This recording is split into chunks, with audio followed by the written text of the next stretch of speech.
See it, because you feel like you're clapping on Yeah. the beat. Yeah. Whereas when I'm doing the sync, I think I'm 21 frames behind. Well, no. You're 21 frames behind me. It looks like in the So edit. it's almost a full second Yeah. It's behind the whole thing. Well, Jack, we're recording a day late, which is my bad. Mm-hmm. Yesterday, I had myself something of a bad mood. Okay. What happened, buddy? Come and tell Well, Uncle Jack. first of what's all, the matter. I'm not very organized, right? Okay. I mean, anyone who's been following the channel for a couple of years knows that I'm not particularly organized. And I've read Getting Things Done. I've read The 4-Hour Workweek.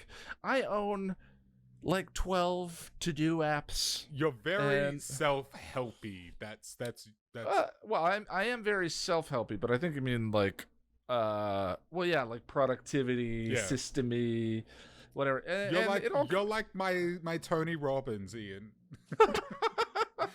Well, yeah, that's good. A compliment. We're both very large men with banana hands. So there's just kind of the natural. Lonnie's talking about, the future of her company and kind of what she's working on and all of that, and like, things are going real well. Yeah. So we're talking about the future, and like we have a plan, and we're gonna go. We're planning on moving back to Colorado in a couple of months, which, oh my God, I'm very excited for. I'll get to that in a minute. This is a long story. I apologize. I'm listening, buddy. But kind of, having a partner where you two think about your future together is sort of having me force focus on myself and the ways in which I live video to video and barely that. For the past 2 years, it's been, what's the next video in the can? Yeah. Like, I can barely function, Jack, thinking about, the You're really gift. good at faking it, though. It's just like my entire being is only capable of focusing on one thing at the time. And being self-employed is 15 balls in the air at the same time. You've got the readings, the Patreon hangouts, growing the channel, delivering things on, like, and you only have yourself to answer to, because when you work for someone else, they tell you what to do. Like there's no boss. Tasks. My boss is my own shame and disappointment, and that's not a healthy boss. just that constant voice I'm saying to myself, look, Ian, I'm not upset. I'd rather work for Mr. Burns than my own shame and disappointment. Well, I mean, the big thing is, like, you can just leave it at home, right? I'd rather you leave it at the office. You go home and, like, the life that you carve out can be more focused on ideas of, like, comfort. And I remember, when I had casual work, it was much easier to leave it behind at the workshop. Yes. It's very easy to switch it off, or easier. So there's that. I'm thinking a lot about just all the balls in the air. The conversation we're gonna have today is very focused on balls in the air, about the future. Sorry, I'm still 12. I know. But I mean, I'm adjusting my video just a little bit slightly. So that's just the constant regular stressor. Like 2020 was ridiculous, and 2021 has been better, but equally kind of complicated and weird. And do you know that 2022 is 5 months away? Don't say that. We're now closer to 2022 than we were to 2021. 2020. No, Ian, no. How dare you? Get out. I don't like that. So there's just kind of that. Like, it's a high stress period for all of us. And I'm really trying to focus on the business and do that better. And I have a new GTD system I'm working on starting this week, and today is one of the most productive days I've had in months. Well done. I mean, I woke up and you had done half for the script here for us already. Yeah. I was like, wow, okay.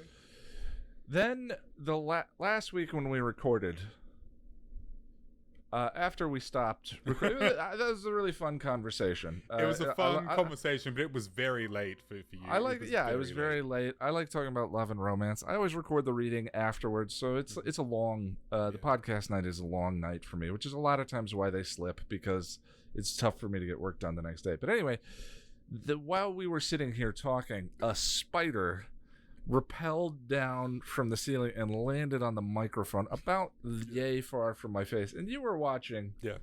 I flipped out, threw the keyboard on the floor, knocked the camera over. And your connection just cut. Like, it was just like an abrupt cut. I'm like, all right, bye, Ian. And I was like, what? And the entire time we were recording, I'm bald now. Yeah. Well, I'll explain that in a minute. The entire time we were recording the last time, I kept I just felt sort of itchy. You know, scratching a lot. Yeah, there's a fan blowing on me, and we have 3 cats, so there's a certain amount of like crap that circulates in the air. But this spider landed on the thing. I just kind of panicked and looked up, and this is 3-4 in the morning. The ceiling of my office is polka dotted in baby spiders. Yeah. I mean, maybe 30 or 40 baby spiders. And the mother was pretty big. She was pretty big. That must have been Mama that landed on the microphone, that was like, wanted to introduce me to her kids at 4 in the morning, who I'm pretty sure had been landing on me while we were recording and crawling around in my hair. I don't like that. So that was pretty much my reaction that you just had. Yeah. I had like the world's worst case of the creepy crawlies. I mean, the spider was big, but it wasn't like Australia big. It's no, nothing's Australia. Australia. Like the size of a poodle. Yeah, nothing's Australia big. But I had one of those moments where I'm looking up at the ceiling, and like it's 4 in the morning, and I contemplated, for one, going to bed at the risk of there being baby spiders on me someplace that I'm going to take to bed with me. Yeah. And meanwhile, I go to bed, and all of the baby spiders that are currently on the ceiling flee to different parts of this room and crevices and, the chair, let alone the cat sleeps in the office. So I was like, okay, I guess this is my life now. And I just went and got a paper towel and just started squishing baby spiders at 4 in the morning. 30 of them. Well, some of them, at one point I looked down and there are, I saw 3 or 4 of them on my forearm, running around on my forearm, and I freaked out and dropped the thing on no, it was terrible. It was terrible. But the immersion therapy is a real thing where at some point I'm just like, oh my God, I'm just tired of spiders. I'm not even creeped out anymore. I'm just tired of spiders. So there's just a graveyard of spiders on the ceiling, and I'm too tired to clean it up at that point, but I'm just like, whatever, I feel better, and I throw it away.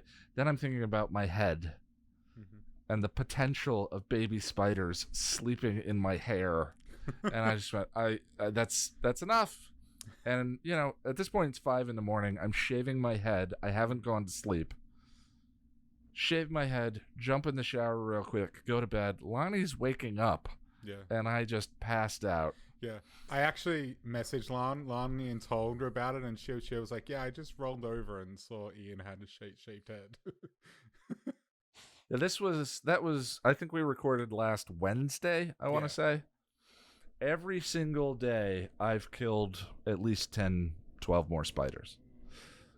Yeah, and again, I'm to the point now where I just don't care. Although downstairs in the living room, the space between the living room and the dining room, I looked up and there was an egg had hatched there as well. And there were 50. And I just walked up and I said to Lonnie, I said, can I not it something? And she said, sure, okay. I said, I am so tired of killing spiders. Can you please go and kill all the spiders that are in on the ceiling in the dining room? And she went, oh, sure, because she's been having to listen to me complain about killing spiders this entire time. So she goes downstairs and with a vacuum because it's not 5 in the morning, vacuums all the tiny spiders off the roof. But I'm pretty sure that's how you get a haunted vacuum. Like, that's I can't do that, because then I think with it, they're all still in there, crawling around. It reminds me of there was one time I was very young. I would have been about 7 years old, and I was playing out the front of my house, and there was this big paved area, and I saw this big spider crawling along the pavement. So I grabbed a thong and squashed it. I mean, when I say thong, I mean like a flip flop. It wasn't like someone's underwear. That's what we call them, thongs.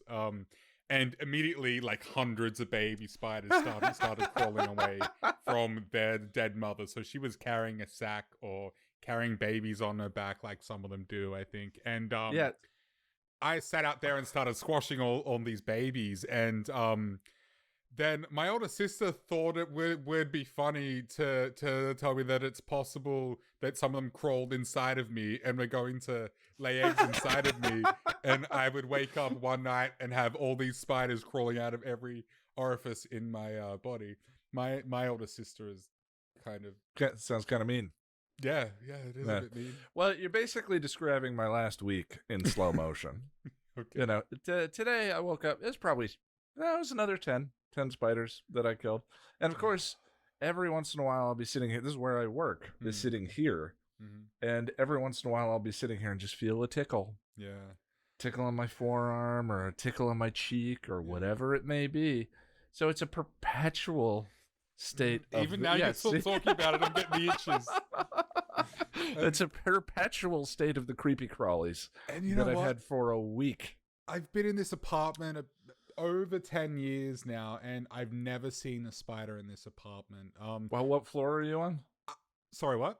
What floor are you on? I'm on the 3rd floor, so that's probably why. Also, I don't know, like, there would be spiders here in Melbourne, of course, but Melbourne is a lot colder than Sydney, so I imagine spiders don't like cold. But there's spiders here, of course there is. But it snows a ton here. I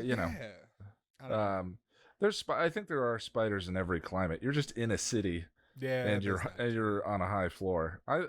This is the 2nd floor of this house, but Lonnie's house was built in the 1800s and sits on a pile of dirt. Okay, there's barely a concrete foundation. If you go in the basement, it's just like the dirt from the ground around. So I've had cockroaches. I've even had bed bugs, but I've never had spiders. Thankfully, because if I had a spider in this apartment, I would burn this building to the ground.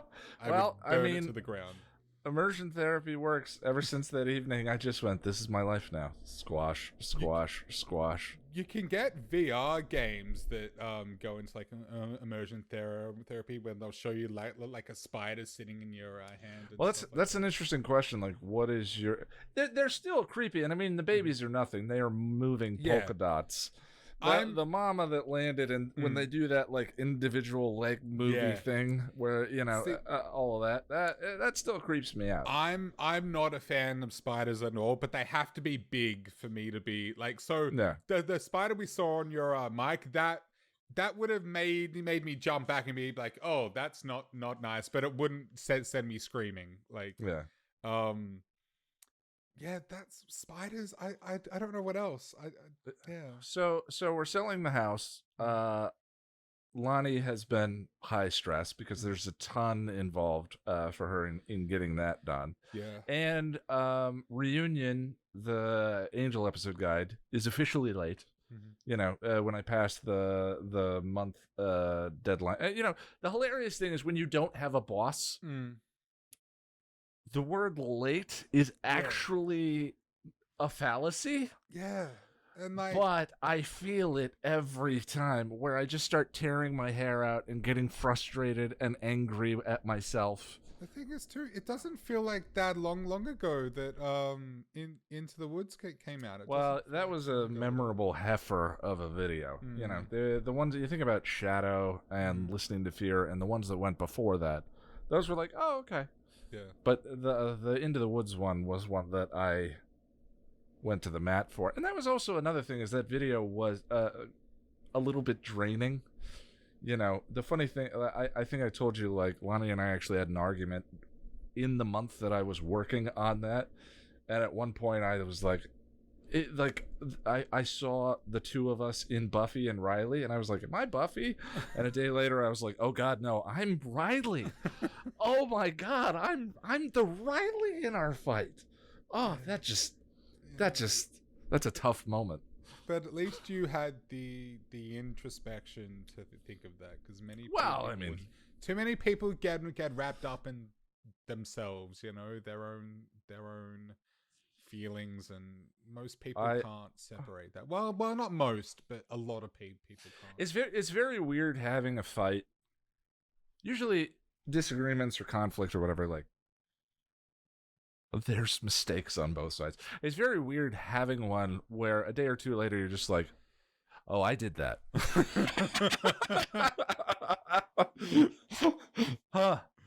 I love that. Big old learning experience where I went, oh. I just love that you will just own it like that though. That's amazing. Like, I just don't want to waste time anymore. She doesn't want to waste time. It's like the point of any conflict is to get to the end of the conflict. You both want to be happy, loving each other, and at peace again. Admitting you're in the wrong is not easy.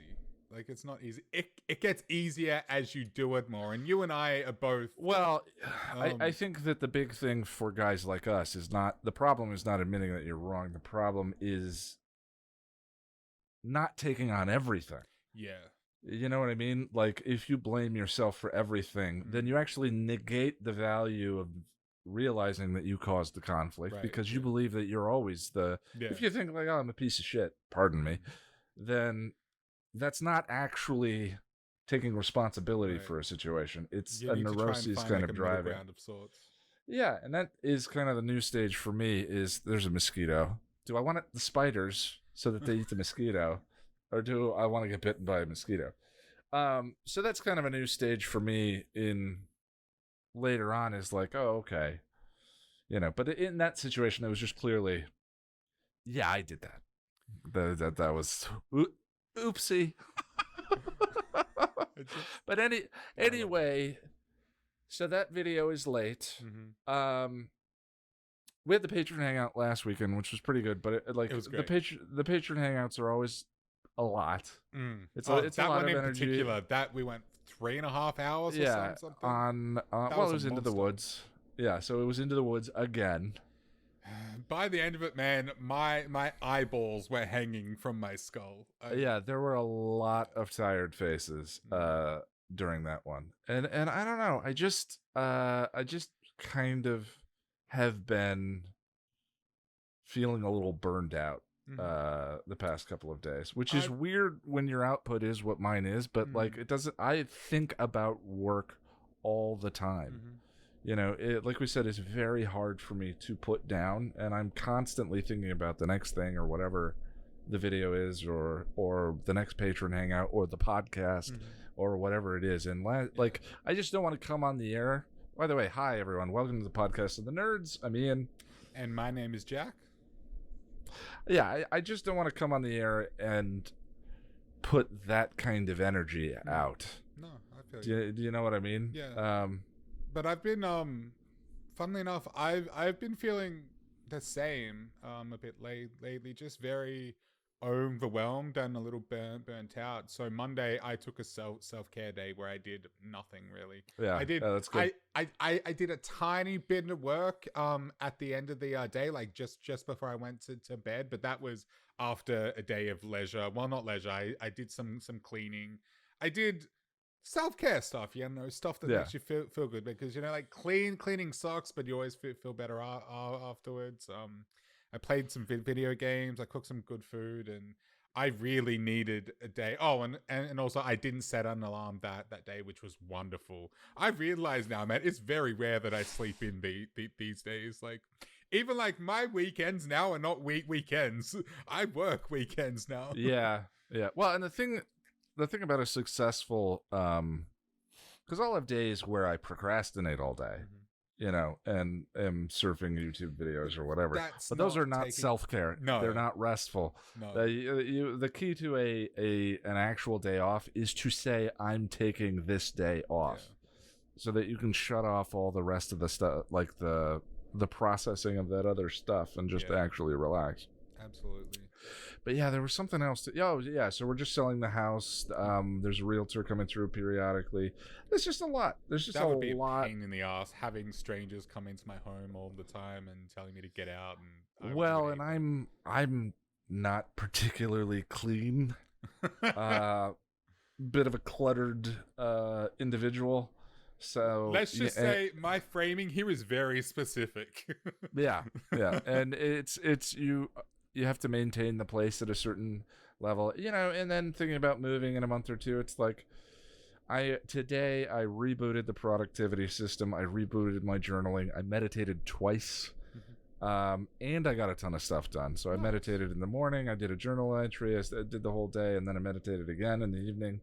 And for me, meditation is becoming more and more of an important stress management thing, where it's just, there's nothing for me that there's no spirituality to it. What it is like learning to learning to relax the muscle that is your mind. If you're high stress, if you're high fear, your mind is constantly engaged and chewing on something. And meditation is learning to untense that muscle and kind of let those things drift away. Just be present, just be in the moment. And I feel the results of it today. I feel just calmer and more present and just more ready to go. I did a brief meditation just before we started recording because I don't know. I love me some coffee, but sometimes because of the anxiety issues I have, coffee just doesn't agree with me. Most of the time I'm fine, but this morning I had a cup of coffee and it didn't agree, and I thought, okay, I need to be in at least a somewhat good frame of mind to record and do this. So I took I don't know, 10 minutes just to do some breathing and some meditation.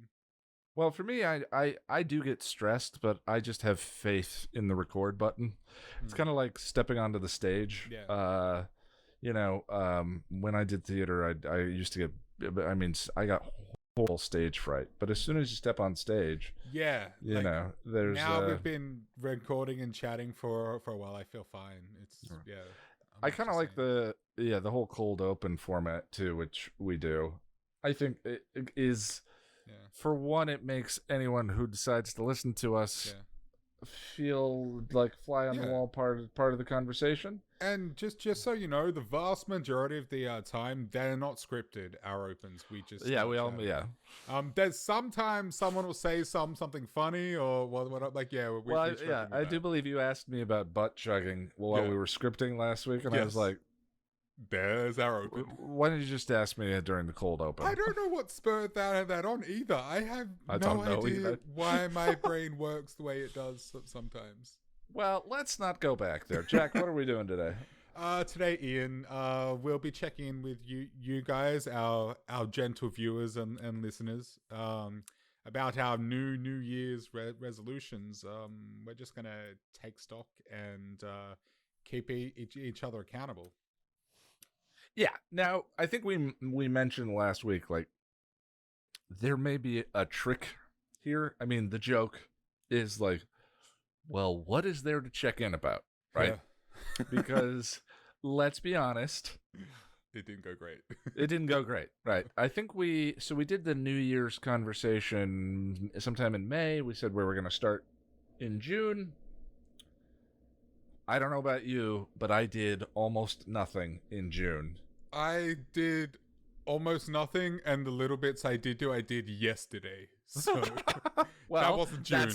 That counts. Yeah, that counts. We're gonna get into it. By the way, just quickly, I just want to say, there's construction going on in my building. I'm sure you guys have already heard the noises. There's nothing I can do about it. I'll see if there's something I can do in post. But yeah, just so you guys are aware. Well, so just to set the table a little bit and kind of get anyone caught up who maybe didn't go and listen to that episode, Jack and I decided to do mid-year resolutions. Our year started a little strangely, has continued to be strange. Mm-hmm. So we said, okay, we're going to do mid-year resolutions. I love New Year's resolutions. I'm well aware of how often they fail and whatever. And I think the key why people learn to hate them is because they use that failure as Right. a source of guilt and shame. For me, I like the idea of them, but I've never really done them in any serious context. Yeah, and to my mind, the as with a billion things in life, the value of certain things that you attempt is not measured by its chance of success. Do you know what I mean? Like, certain things in life are worth failing at over and over and over and over again. Quitting smoking. Yeah. You know, there's in one of the videos I talked about, I used to be a smoker, and like the longer time went on and I quit and fail and quit and fail and quit and fail, I started to build up a story and evidence against myself that maybe I'm just a smoker, you know, until I quit. And then all of that story and all of that perception of failure and all of that just kind of evaporates and goes away. The thing with smoking too, or quitting smoking, is the further you get into it, the easier it becomes. It's the first couple of weeks, they freaking suck, and they suck hard. But like me now, I'm more than 2 years in, and I feel great. Yeah. My alcohol has not been the alcohol. Alcohol's a different beast. Alcohol comes and goes for me. I still get the occasional craving for a cigarette, though. It's weird. But I just know that if I had one, it'd be an awful experience. I'd cough and splutter, and I'd get dizzy. Yeah. Well, and my triggers for alcohol are emotional, but neither here nor there. Yeah, we're getting off track. So I like the exercise. I like the exercise of coming up with goals and things to try and just trying to do them. Yeah. For the sake of, I think that my relationship with with the word failure and what it means to me and the emotions it creates and all of that is the greatest impediment to absolutely anything that I attempt in life. Nothing other than my physical limitations. Right. You know, I'm 41 years old. I'm not going to go and be a point guard for the Chicago Bulls anymore. I'm not going to pitch for the Cubs. You know, that is out. That's a physical limitation. But beyond physical limitations, the physical limitations in time, for me, the main impediment is just like this subsurface emotion of resistance and whatever that I don't put words to, but when I do, I realize, oh, it's because I think I'm gonna not be successful at that, so why even try, right? So, like, we were talking about immersion therapy earlier. In some ways, this New Year's resolutions stuff is failure immersion therapy, where it's like, let's just try. Why the hell not? You know, these are all stones, and if they move an inch or if they move 15 feet, they moved. And let's be honest, when we came up with this idea, we expected this was going to happen. Yeah. Yeah. Well, like, I mean, that's the thing. Surprising at all. What is predictable is where we put all of our stock. But what is possible, but why is the only thing. Is like, what is predictable in this case? Sure, it's predictable that we're not going to go 5 for 5 on these resolutions. But who cares? Like, the possibility of moving any of them is, I think, more interesting than that. And I think failures, or I'm not going to call them failures, stumbles are part of the process, I think. Yeah. Start, stop, so forth. So that's that was intended to be the short version, but that was kind of a rant. I like ranting about resolutions, apparently. So, I think one of the things we ran into in June is these things fail. Some people have strength of will, right? Yep. I'm going to do that, and then they go and do it, and then it works. I can do that with certain things. If it's a finite decision where it's like, just go and do that, and then it's done. But when it comes to habits, routines, things that require building, building a system, I really struggle, right? But I'm pretty sure that both you and I in June just tried to do the raw motivation approach to all of Yeah. these, and it didn't work. I really struggle with sort of long haul stuff, you know, like spur of the moment, instant gratification stuff, easy Yeah. done. But Yeah. this sort of long haul, long process stuff, I really struggle with. So this is all just practice, no shame, Mm-hmm.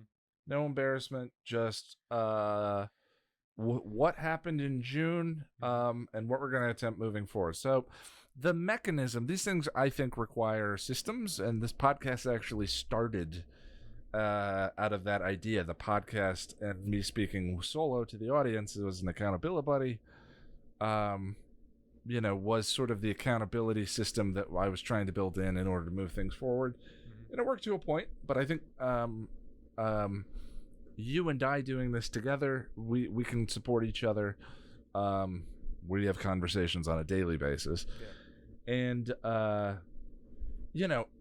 a monthly check-in. So a month from today, in August, we're going to talk about July and our successes and failures. Mm-hmm. Again, not afraid of the word.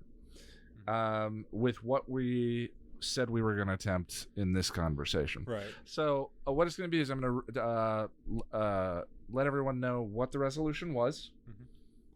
Mm-hmm. We're going to talk about any successes that we may have had, because I think it's important to the stone moved, and sort of what the plan is for the next month. If we didn't do well, how we're going to redirect, how we're going to change things around, so on and so forth. That all makes sense? Yep. All right. Resolution number 1. We both had the same goal, which was to read a book a month. We did, yes. Jack, how did that go? So this was pretty much the one area that I did have some success in, kind of. For a bit of a recap, I am reading The Death of Bunny Munro by Nick Cave, and I read 3 chapters. Admittedly, I read them yesterday, and I didn't start reading as a leisurely thing because I wanted to, which is what this is supposed to be. Like, it's supposed to enjoy. But it was like, oh shit, we're doing the podcast tomorrow. I need something to talk about, so I should start reading. But in saying that, once I got a couple of pages in, I started to really enjoy the setup of the story and the character. Bunny Munro is an awful man. But yeah, so now I've started the book, and I've gotten a taste of it. I think I'm going to find it a little bit easier to get involved. So what you just said was the system worked, right? Now you didn't read a book. Yeah. No. I read a couple of chapters, but I fell very short of one book right. in a month. So you said we're going to record the podcast. I'm going to be asked about this. I'm going to do it, right? Right. So the accountability system it worked, but it gave you a push. Right. But it's supposed to be leisurely fun to read a book, you know. But starting something from scratch that you don't have the time or the habit carved out yet, right, may not begin that way. Right. Yeah. You know, hopefully the momentum that we have built by the end of the year means that into 2022, when we set up our 2022 resolutions. Yeah. Oh boy. Oh boy. You know, that momentum but momentum is incredibly difficult to build, and you built some. Yeah. You know. Yeah, that's true. 3 chapters is a start. Yeah. It's a start. I think it was like 20 pages or something, which is something. Yeah. But so what about you? How did you do with the? Well, I read 3 chapters from The Lost Causes of Bleak Creek, which is the book by Rhett and Link from Good Mythical Morning. Not liking it. Yeah, I didn't think you would. To be honest, I haven't read it, but just knowing those guys and I don't know. Well, I just had a feeling you would like it. they worked with a ghostwriter. Oh, okay. I think I'm gonna. There's a third writer on there. Which I haven't looked up his thing, but I don't know. Norman MacLean wrote "A River Runs Through It" when in his 80s. That was his first book. Right. I tried not to enter into it with any kind of preconceived notions or anything like that. And I want to. One of my goals this year is to get the first draft of my book done. So I'm not casting aspersions one way or another. And part of the idea of reading it was the motivating aspect of it. These two guys who have created that empire. Just did what you and I are trying to do, which is, I want to do this thing, and then they went and did it. Yeah. And good for them, honestly. That's great. Yeah, all power to people who make stuff. But the quality of the writing, I'm struggling with a little bit. I'm interested in the story and where it's going. It's kind of it reminds me of a Hardy Boys kind of story. It's about two high school students and this small town and some things that are happening with this in the small town, and it opens with a mystery. And the hook, I'm interested enough in it. It's just kind of the moment to moment writing that isn't doing it for me. Right. Okay. Yeah. But I read 3 chapters, and I also one of those 3 chapters was through audiobook. So as I was cleaning the house and all of that, we're all busy, and I'm trying to build this in, so just to kind of keep it moving. And that was pretty much in the last week as well. I've talked about audiobooks before. I think I can't do them. My mind wanders too much, and then I realize I'm not listening. And when you're reading something, you have to do the work. It's like chewing food. You can't just swallow a steak without chewing it. I can do it under the right circumstances. Lonnie and I are trying to clean out the house, and so I was moving a bunch of stuff out of the garage. And it was just manual labor. Yeah. So I just had my headphones in, and that was the right context for listening to the book. But oftentimes I feel the way you do. And I think part of the value of the resolution is that the bulk of it is going to be through the printed page. Right.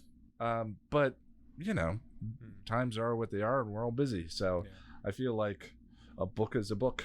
But I'm keeping them in sync. So again, I'm going to try and do the bulk on the printed page, because I also think there's something to the exercise of just sitting there and doing nothing, focusing on the page, so forth.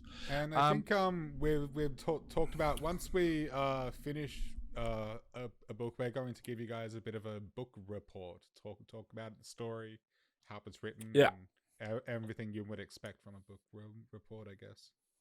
So at this rate, the two of us may finish one book by the end of the year. By the end of the year. So we need to make some adjustments. What adjustments are you going to try and make for the next couple of weeks? Well, what do you want to do? How do you want to build the habit in? So I think I really need to schedule a time to actually sit down and read, rather than just sit here and go, oh, I should read, but let me play some Overwatch first. That doesn't help. But you and I were also talking off camera about the possibility of doing a read-in stream of sorts. Why don't you explain how that might work? Well, so when I was a kid, my elementary school once a year would do a read-in day. Mm-hmm. And they were my favorite days of the year. Yep. So you bring as many books as you want to school. Mm-hmm. You wear your pajamas. That sounds lovely. You bring pillows and blankets, and we pushed all of the desks together, and we all camped under the desks, and we brought snacks and chips and drinks and all of that. So it was like camping at school with books. And for 2-hour periods or whatever it was, there was no talking allowed. And every kid in school just laid under their desks and read books. And I read I remember I read Bunnicula, Holiday Inn, and The Celery Stalks at midnight in a day during the read-in. Wow. Okay. But you're just hanging out with buddies. Everyone's doing the same thing, and I thought, why not do that? Why don't we do stuff like that as an adult? And I mean, I'm sure someone listening to this does that, Yeah. but I don't. Me Um, neither. so something I brought up with you was if we did a read-in live stream. Mm-hmm. So you and I hop on video chat. Yep. We have our books. We set a timer for 30 minutes, and we just sit there and read. And anyone in the stream can read along with us. Yeah. At 30 minutes, we take a break. We talk with chat for 10 minutes. We talk about the last chapter, take a pee break, whatever you need. And you do this for a good chunk, a good period where you wouldn't ordinarily do it. It's rare for me to spend more than a half hour reading consecutively. So to do it for 3 hours that day would be really good. And yeah, it could be helpful because it'll help us to actually do it, but it could also be a lot of fun, I think. Yeah.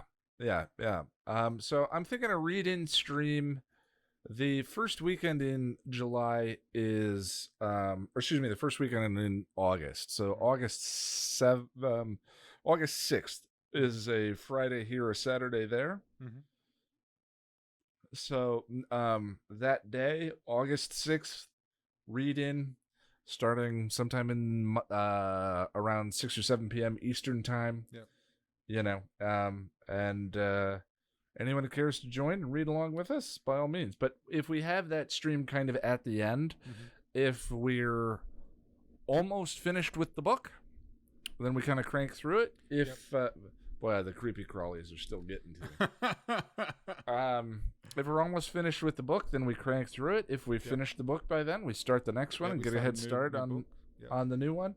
But a community read-in, I thought it would be a good idea. And that'll also be over on the main channel because I don't think we can stream from this chat channel. Yeah, right? I'll have to look into it. But to anyone listening, if you're interested, it's August 6th at 7 p.m. Eastern time, which is roughly when the Hangout streams tend to start anyway.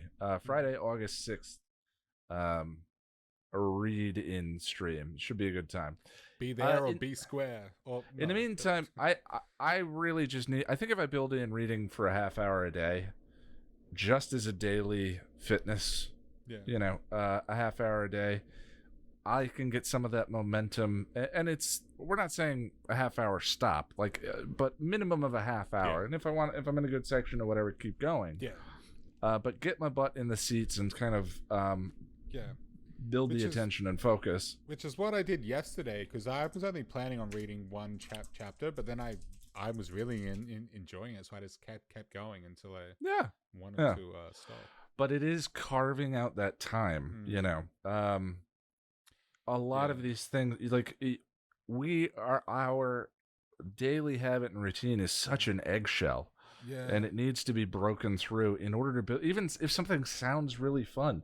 My workout, today I burned 420 calories playing Beat Saber. Yeah. I play a video game to work out. Yeah. It's a video game. Yeah, and I still don't do it because I don't carve out the time, Yeah. You've really over the years you've really shown me the significance and the helpfulness of schedules and having because I've always had this aversion to where I don't want to know exactly what I'm gonna do every day all day, but it's not necessarily about that. It's making sure you actually get shit done. Yeah. Well, that's the thing is I think that I am capable of maintaining my life at a certain level. But if I want to grow that or be ambitious beyond that level or grow myself and my abilities, then it requires outside intervention. And that outside intervention to me is a calendar or a to-do list or whatever it may be. There's a people are very good at equilibrium. Normalizing just general equilibrium in their life, inside, outside, whatever, but that is by definition not growth, right. Right. Yeah. So yeah, definitely. Yeah. Resolution number 2. So I'm gonna aim for a half hour day starting tomorrow. Do you want to set Any kind of goals or For reading, reading? Half hour a day. half hour a day sounds fair. Yeah, and I can. Okay. That's very easy. Yeah, that's simple. I'm gonna make a note so we can Cool. check in on that next month. Resolution number 2, Jack. Yours was to finish a game a month. Tell me about your gaming for June. So I did do some of this. I played the game for probably 3 or 4 hours. I attempted to play Batman Arkham Knight, and don't get me wrong, it's by no means a bad game, and it's very much it's in my wheelhouse. It's action. It's open world. But I was struggling with it, and at first I wasn't sure why. But yeah. For those of you who aren't aware, it's a free roam style game. You're Batman, and you're going around Gotham City, completing story missions as well as like a ton of side missions and whatnot. And there's trophies and all of that stuff. But one of the things I was struggling with though is that the game takes place over one night. So it's always night, and it's always raining. And don't get me wrong, of course, that suits the dark, gothic, noir feel of Batman. Like, it'd feel strange if you had Batman swinging from building to building in broad daylight. That would be strange. But there's something about the game that feels very dull and depressive because it is so drab and dark. Yeah, I feel that way about the Fallout games. I mean, it's tough to do an apocalypse that I want to spend a lot of time in. Right. The only exception I can think of is The Last of Us, because The Last of Us is very overgrown. It's very lush. It's very green. It's also a triumph of storytelling too. It is, but the apocalypse is a wreck under that has been reclaimed by nature. So it feels more lush that way and visually pleasant.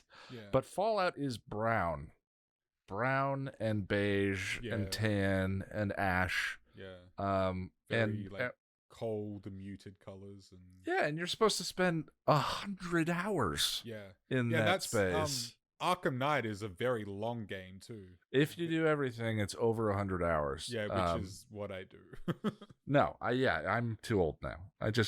When I start a game, I'm like, okay, I'm gonna do it until I hit a wall, and I always know when I hit the wall, and I go, okay, main quest, and I mainline to the end of it. See, it's usually about 10-15 hours in. I'm kind of the opposite of that. I like to avoid the main quest for as long as I can. Like I do a little bit, but then I'll spend a ton of time doing side missions, and then I'll go back to the main quest a little bit, and then deviate again. I like to, in my mind, it's savoring it. It's enjoying the meal rather than just scoffing it down, I guess. I do that with Assassin's Creed, but it's more out of compulsion. Yeah. Once I see all of the eagle points on the map are open, that's what I do first. There's something in me that I'm like, first. I have to clear all the zones. Yeah. Like, I have to check. It's a grocery list. Yeah. I can't cook the recipe of the main story until I check off all of the groceries. Yeah. Because what if I have some cool ability that the main story quest would have been more fun with the entire time, or whatever it may be. Which is why I only play those games about one every 3 or 4 that they put out, because some games I'm playing MLB, and some games I'm compulsed to play, but I'm not always sure that I'm having fun.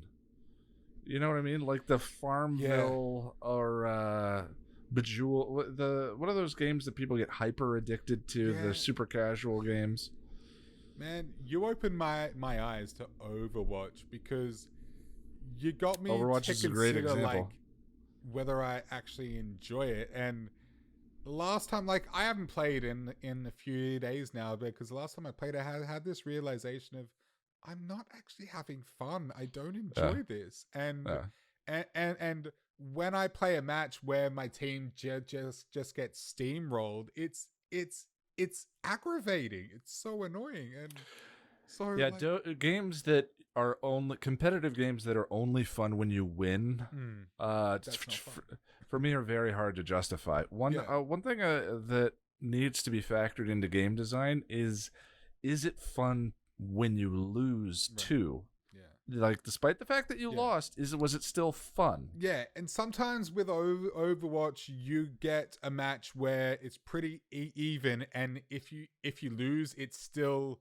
enjoyable because it wasn't a complete steamroll. But 9 times out of 10, one team kicks ass and the other team just gets annihilated, and that's not fun. That was what Dota felt like, and I mean the way around that is when they build in challenges and goals for you to attain, even if you lost Yeah, the game, and you there is an unlock attempt certain at characters that, or but whatever. it's not.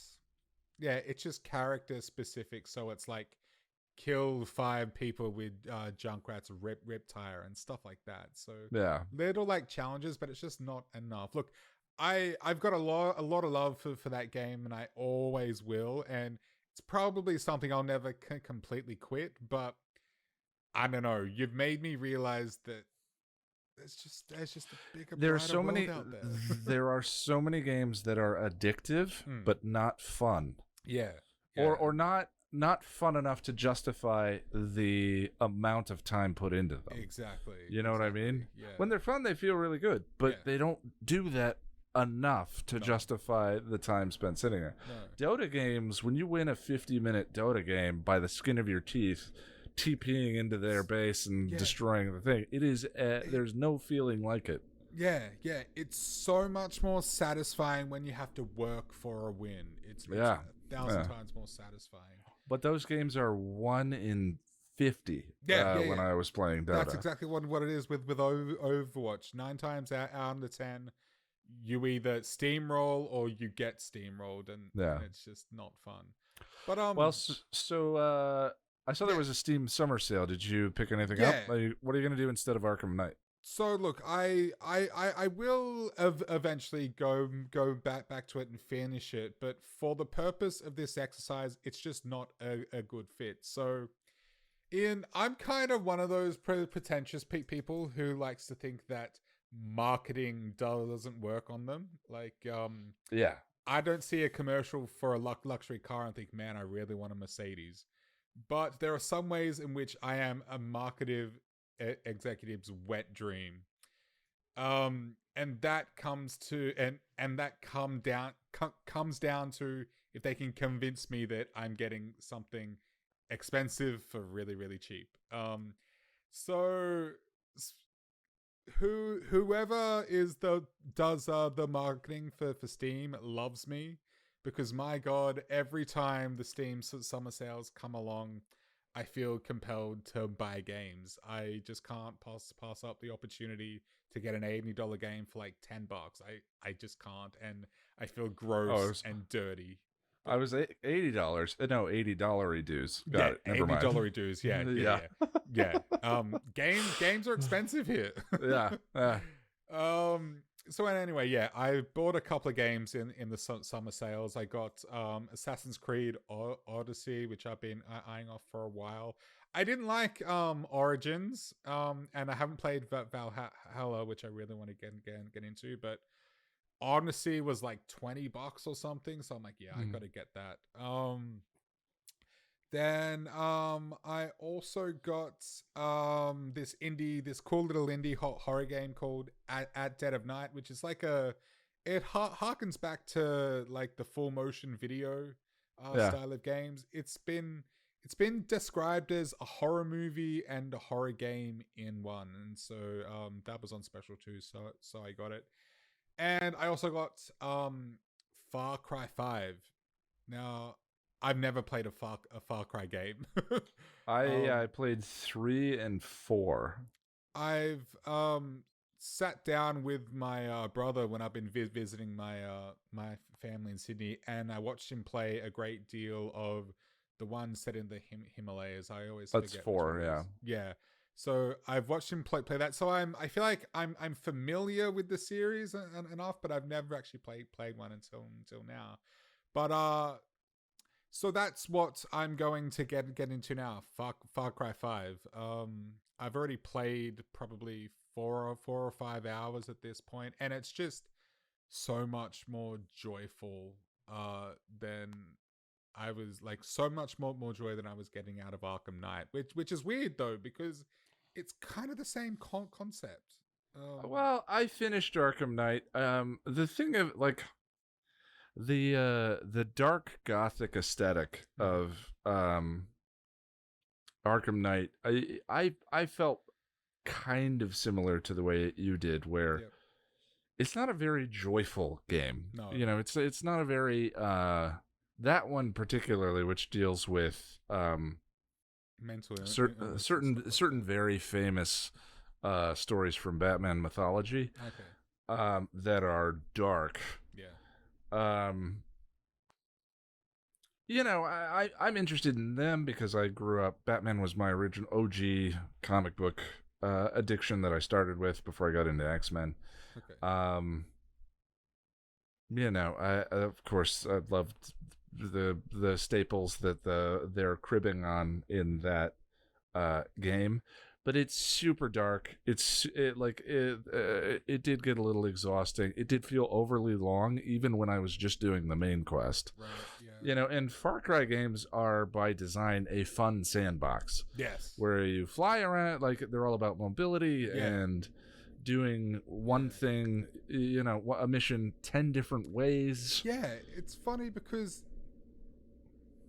conceptually it's not that different from Arkham Knight. Like it's a similar setup, but it's They're in the same genre, but Yeah. they don't have the same aesthetic. mentality about. Yeah. The aesthetic's very different, but they don't have the same mentality about what they're doing. Right, yeah, because it's very joyful. There's humor in it, and Yeah. it's so pretty. Like graphically, it's bright, it's warm. There's lots of cute animals running around, and it's just I don't know. It sounds like a more pleasant place to spend 100 hours. Absolutely, absolutely.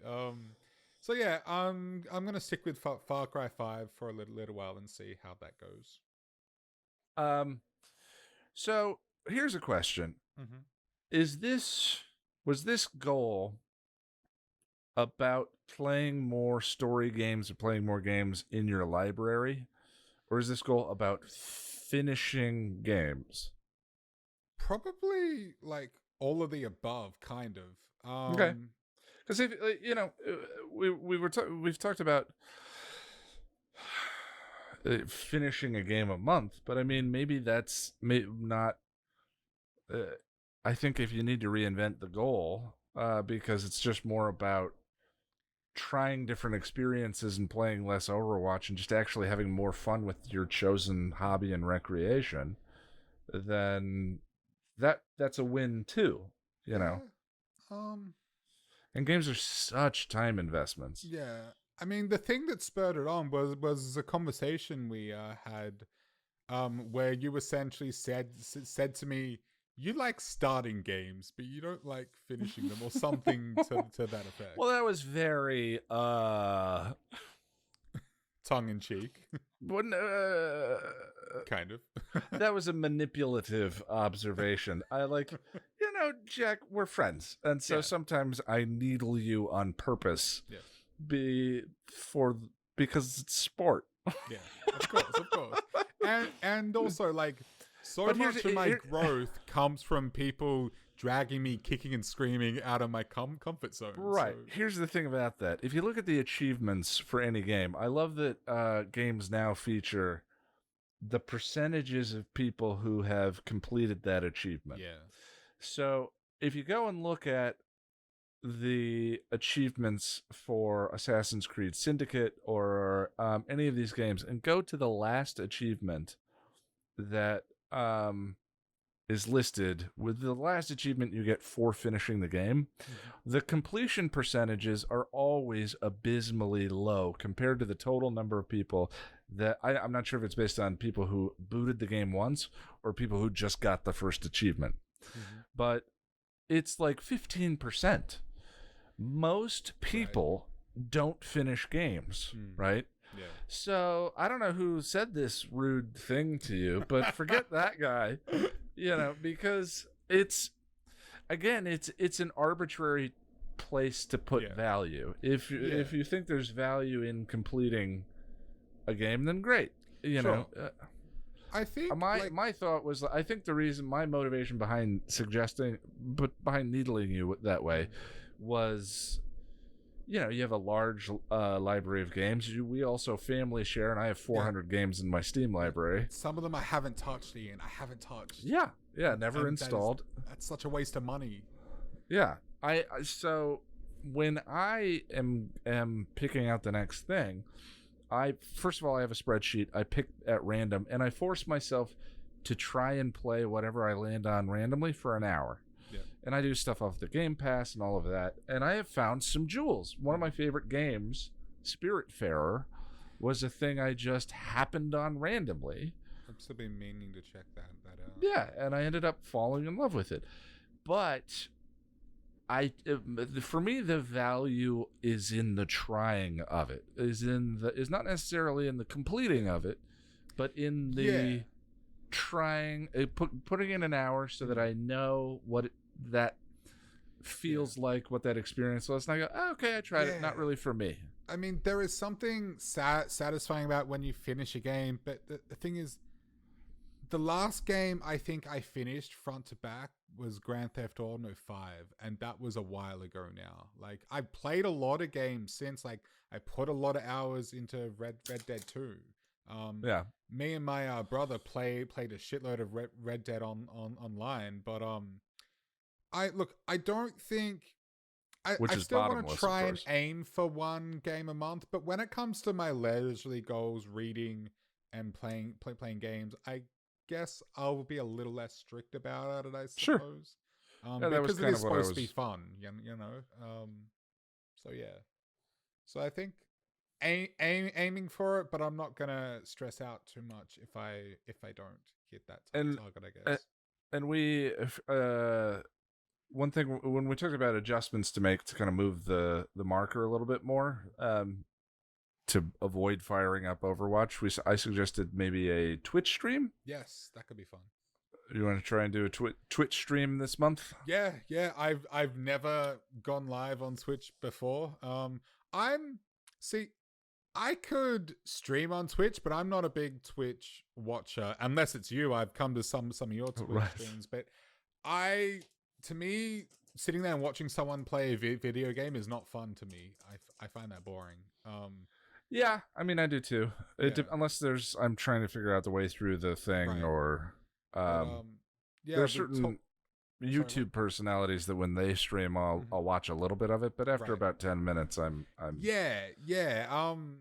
for a little while, a couple of years ago, I started following this one streamer, really, really great guy, but I just feel like even though the chat has lots of people, I feel like it's difficult to communicate because the chat goes quite fast and there's all these different conversations going on. Yeah. I mean, Twitch chat is pointless once you reach a certain critical mass of people. It doesn't feel communal to me. No. And I'm sure it does for the streamer, and that's great. But for me, it just doesn't feel that way. But we talked about the possibility of me going live on your channel. But we'll see what happens. And You're a we'll part probably of Passion of the Nerd. too. You'll go live, and then I'll go live, and that's a good idea. The funny thing is, at the rate I'm going, I'm going to have. I had this resolution on my list last year because I was playing too much Dota, and I put the resolution on the list, and I finished. I don't know. You're pretty successful. 12, 15 games last year. This year, MLB The Show. That's been your own. That's your white showed up. I mean, the difference is I'm having a ton of fun with it. I know it's that, and it's addictive. It's way worse. It's not just addictive and sometimes fun. It's addictive and very fun. And even though I don't keep current with sports, I grew up watching and loving baseball. And it has a collection aspect where you collect cards by fulfilling different goals and opening packs, and it's pretty bad. I've gotten hooked. Doing Twitch streams with you would be a good thing for me as well. Well, my second resolution was to do some volunteering. Oh yeah. Target was 1 hour a week. And no go on that one. I didn't get that done. There's a complicating factor to this now, since Lonnie and I are also planning on moving, and I kind of feel like wherever I would go to volunteer, there's a certain amount of training required. Right, and you also don't have a lot of time right now with everything going on. I mean, you do and you don't, I guess. Time is kind of manufactured, right? Like, we're attempting all of these things. Yeah. It's just harvesting the time that I have properly in order to do them. And 1 hour a week is not a tall ask. Right. Yeah. You know? But I feel like, whether it was going to an animal shelter or whatever it may be, there's a certain amount of training that they need to give you in order to show you around and make you useful there. And then I'm going to be leaving shortly after. So,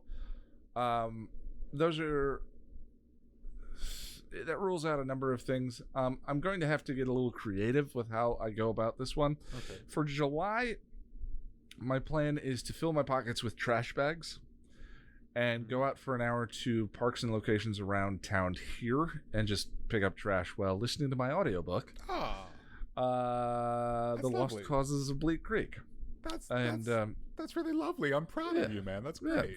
Well, I haven't done it yet. I'm proud of you thinking about it.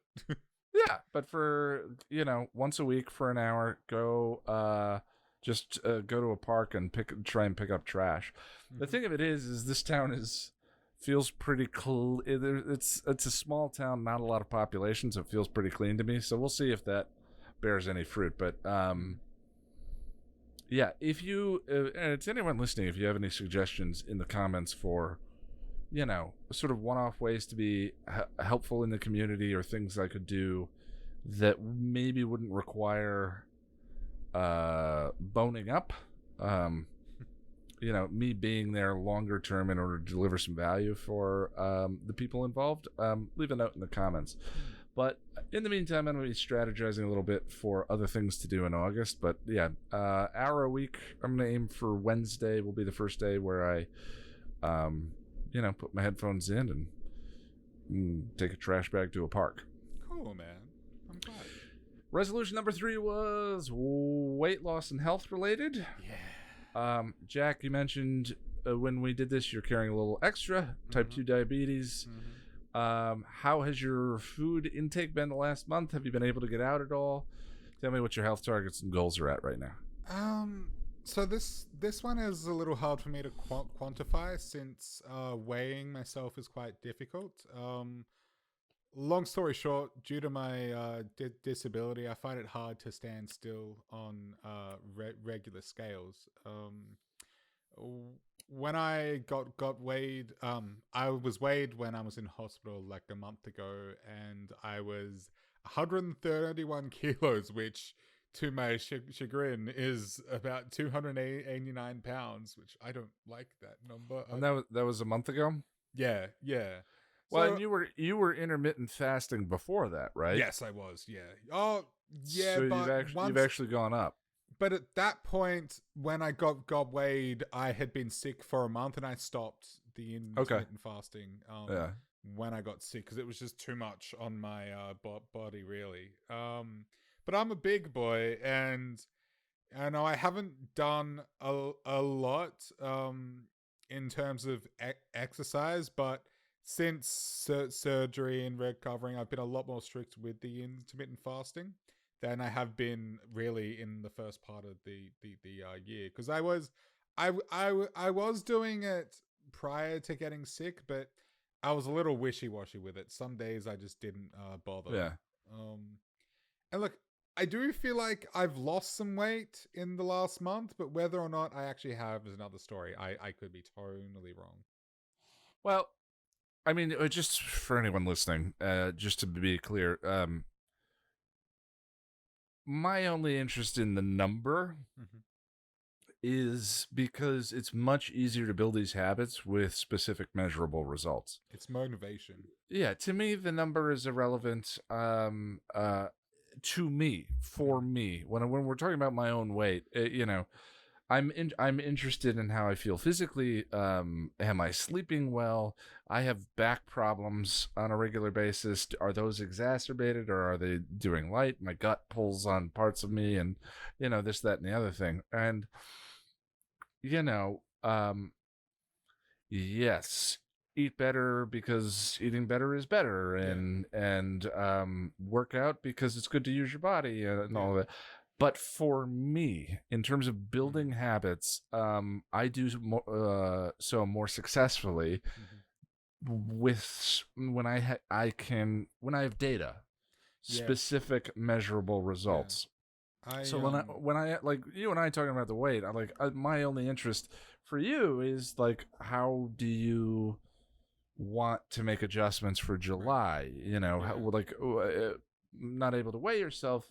What about building some more structure around fitness and start at 30 minutes, but with the goal by the last week of July to be at 35 minutes per workout, or whatever it may be. You see what I'm saying? Yeah. Well, firstly, I could concur with everything you said. Look, it'd be nice to be able to look in the mirror and see myself looking a little slimmer. But for me, it's about health. It's about longevity.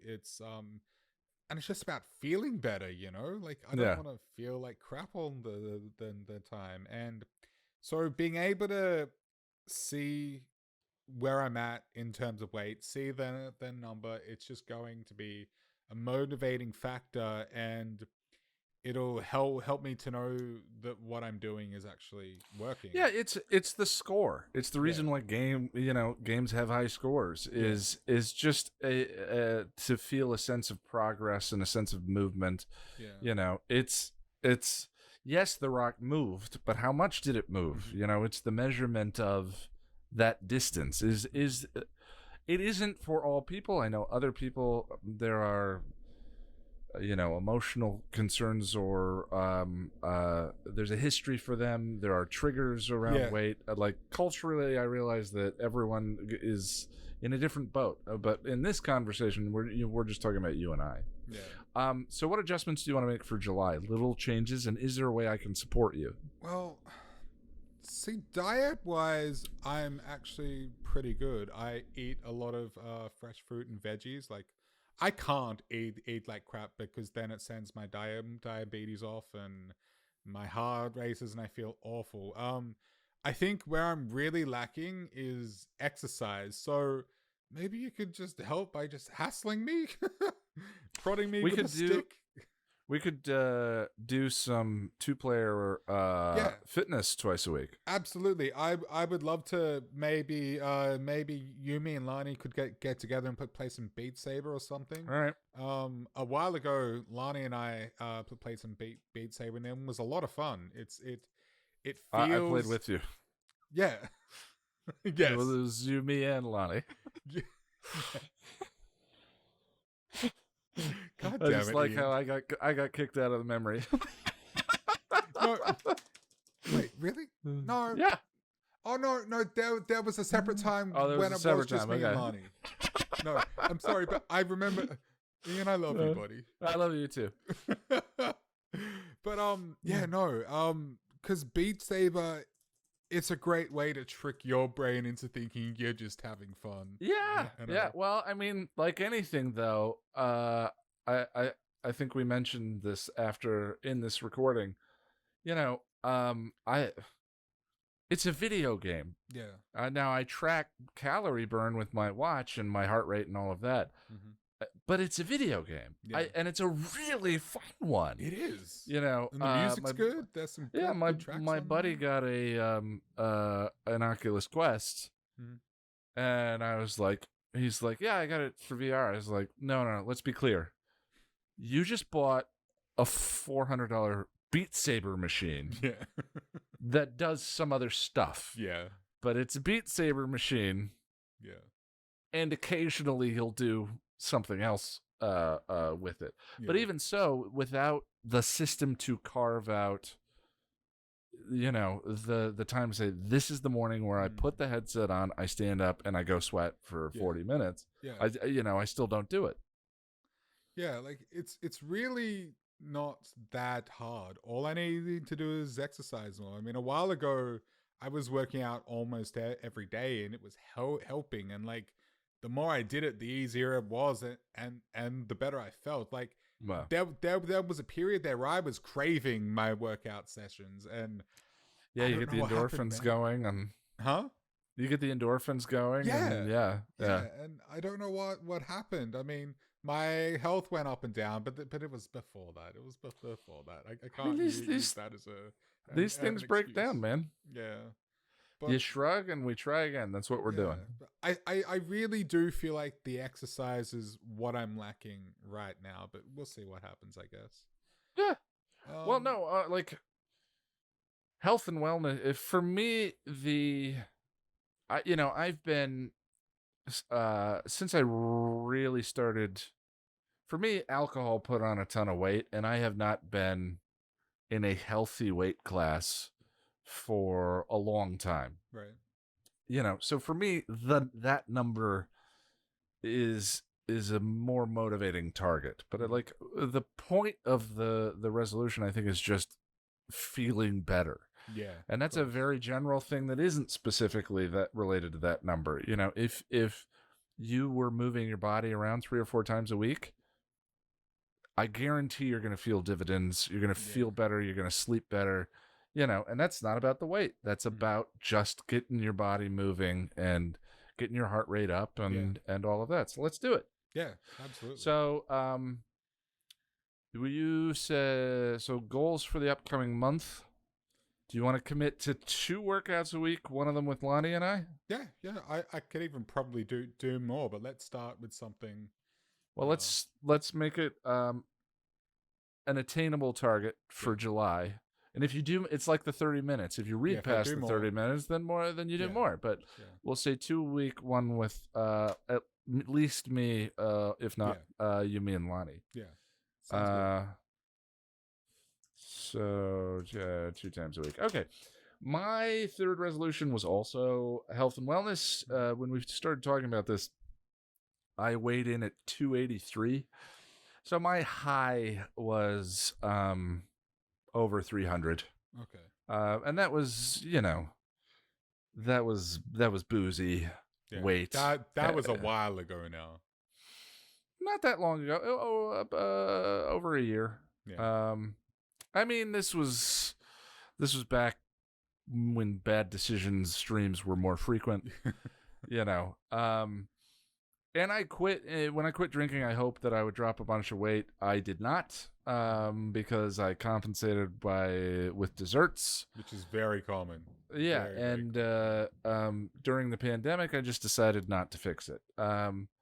Because I was like, we're all just the achievement is us surviving a pandemic and being right. sane Yeah. through a pandemic. I'm not gonna give if that requires donuts or I ice went in cream and cookies, then I so went be it. into that survival mode too. Yeah. It's yeah. Yeah. In the meantime, still trying to work, still trying to get content done, so forth. But that's Mhm. done now, And so, um, I actually made a little hay in June with this. I weighed myself today, and I'm down 10 pounds, or about four and a Nice, half man. kilograms. Thank you. I was not expecting that to be the case because I was pretty loosey goosey with the resolutions, but I made a couple of adjustments in June. I loosely logged what I was eating in MyFitnessPal, Snap on the phone. Nice thing is I eat out of a box a lot, and it has a UPC scanner built into the app, so it just auto pulls all Oh, the nice. things, and you don't have to type anything in. Hmm. Um, and I set a calorie goal of about 1,800, which for a 6'3" big bodied male is not Yeah, that uh doesn't seem like a lot. is it's not a good yeah it's not enough. That's definitely um a caloric deficit or whatever they but call it. but I tend to I aim for that and tend to go over a little bit, but it's the aiming for it Yeah. that I find helpful. I don't have to be as specific about everything. um I think today I'm at, well, it doesn't matter. um that was the first change. I started trying to weigh in every day, right after I used the bathroom, first thing in the morning, same time every day. And again, for me, that is not to flog myself with the number, Mm-hmm. because it's just a number to me. It is the score as it stands today. Mm-hmm. Um, the point for me was to put it in my head, like, it's a way, if I've made progress, then I immediately start the day with, ooh, I made progress, let's keep it going, that Right. sense Yeah. of momentum or whatever it is. If I've water weighted up a pound or two, I go, okay, I'm gonna be a little more conservative today or whatever. But it starts the day by putting the number in my head, and that's a good way of sort of calibrating my approach to food and exercise and what I'm gonna. It just brings it to present thought. Mm-hmm. Mm-hmm. So I find that has made a difference. And I've been shooting for cardio 30 minutes 3 or 4 times a week. Okay. Not been very successful on that ever since I moved to New York. I was doing great in Yeah. Colorado, but ever since I Yeah. moved to New York, I've been struggling with it. You used to go for like runs and stuff, I remember. Yeah. Mm. Yeah, it's been tough to get back into it. And I cut desserts. So during the, I didn't cut them completely because I don't Okay. believe in doing that. Yeah. No. During I mean, barring other reasons like, diabetes or whatever, but like during the pandemic, it was just on hand all the time, and if it wasn't, I had it delivered. And But there was like, ice it's cream in the instant fridge. comfort too. It is, but it also loses some of its specialness, where Yeah. it's like, now it's time for lunch, now it's time for dinner, now it's time for the dessert. Yeah. Like it loses a little bit of its uniqueness or pleasure, Yeah. where Yeah. now it's like once a month I'll include something in the grocery order. Yeah, and I haven't Yeah. cut it out completely. Yeah. But man, that first week Yeah. of stopping, Yeah. there is a compulsion of and I substituted by getting some gorp or some trail mix and just keeping a little tin of it and eating that Yeah. instead. Just a little taste of Yeah. something sweet, but there's so much psychology. It is cigarettes. Yeah. For that compulsion that I had to have a cigarette after every meal. Yeah. Having had that first week at the end of after dinner, it was like, oh, I want something sweet. Yeah. And so what I did was I brushed my teeth, or I had a little bit of gorp or a little piece of chocolate or whatever, and that Yeah. killed it. Yeah, I understand what you mean though. When you talking about something losing its specialness or its shine, or Yeah. whatever you want to call it, because I live like probably 5 to 10 minute walk away from a 24-hour McDonald's, which I loved in the beginning when I first moved in here. But a couple of months in, I was like, whatever. Like, I don't care. Yeah. Now, now as a type 2 diabetic, I very much care, but well. we human beings can normalize anything, and some things you don't want to normalize. Yeah, and we always want what we can't have. Yeah. Well, and the other thing too is I think when it comes to weight, it's like it's built into our genetic code to prepare for famines. Yeah. Stuck on weight for the winter, except or whatever. in the westernized, industrialized world, there are no famines. We don't. Right. I mean, that's classist of me to say. I want to acknowledge, of course, like I'm in a privileged position, part of my culture, where there just isn't, there are no famine. There's a constant abundance of food, and it's hardwired into us to keep eating. Yeah. Because there may be a famine someday, except there hasn't been, at least not in my lifetime. So, that's a thing too. It's just it's complicated, and again, I think guilt, shame, all of those, when it comes to these kinds of things, is the most counterproductive place to go. Yeah. It's disempowering, and I'm not an emotional eater, The only me neither, emotion really. that for me, I'm lucky that way. I was an emotional drinker, but when it comes to my emotions, I'm not compelled to Yeah. food. For me, it's a matter of convenience. I've been known to eat out of boredom, but not because of And depression or yeah, and sometimes I'll eat for entertainment because because I'm bored. yeah. So that was my month. Um, I'm surprised that it was at all successful, but excuse me. The adjustment I'm going to make for July is to firm those things up as daily scheduled tasks. Okay. So part of my new productivity system, these things are kind of now built in, and it groups them off by things to do in the morning, the afternoon, and the evening. So you're not overwhelmed by the tasks all at once. In the morning, it's meditate and journal, and in the evening, there's finish your MyFitnessPal log. Even if you have to guess at, well, I had a piece of lasagna that's not in here, but this will be close. Just to kind of keep your mind in the game of the budget. I think it's a good idea to keep a money budget if you want to grow your finances. If you want to do the opposite with calories, that's a good idea to do it that way. So, firm up do the MyFitnessPal every day.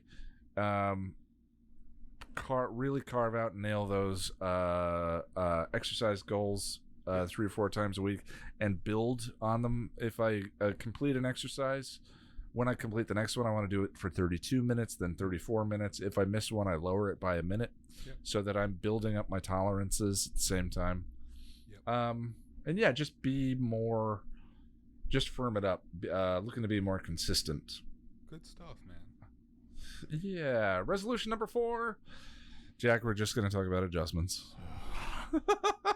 This was probably our mutually least successful of the bunch. Yours was to take a LinkedIn course. You know what? I'm going to retract that. Okay?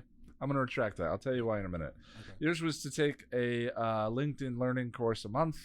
A special place in my heart, those courses. Mine was to finish the rough... my 4th resolution was to finish the rough draft of the novel by the end of the year. I didn't touch it. None of those stones got moved. Me neither. I didn't do anything. Nothing. So, specifically, you didn't fire up LinkedIn Learning and work on that. But you did learn. You are pushing your boundaries when it comes to your professional education on a regular basis by way of the work that you do. That's true. So I know for a fact that you and I sat down and built some thumbnails for, and that required firing up Photoshop. That required, sitting there and me kind of guiding you through the steps that I knew how to do and working with masks and all of that, which in some ways is more valuable. I think education through work is more valuable. And because it's instantly applicable. And until that point, I had never really touched Photoshop except for the thumbnails I do for the podcast here. But that's simply going in and editing text. That's nothing. That's not. Yeah, our podcast thumbs are pretty basic. We actually could spruce them up a little bit. But still, the idea, I think that the spirit of your resolution is grow your technical expertise. And I didn't quite think of that, but you've made me feel a lot better. Thank you. I mean, in celebrating successes, I think that simply by way of work, you push your boundaries and all of that. I've learned a little bit about Audition too, which is what I have to use to edit the chipperish stuff. Yeah. So, Me, on the other hand, I did nothing. Okay. Nothing. The novel has not been touched in months. It's okay. And this is one that I forgot to actually strategize some adjustments for the upcoming months. So, how are you going to adjust? What are your goals for July? Well, see, finding motivation when I'm flying solo on anything is really hard because I'm not good at setting goals for myself or really just motivating myself when I've only got me. So I think maybe if we were to do something together somehow, maybe if we were to do 25s like we do when we're working, stuff like that. We could do 25s. I won't necessarily be working on the course, but if we Yeah. did like, Yeah, we could do whatever. resolutions 25s where, you know, I could work on the book and you work on that. Yeah.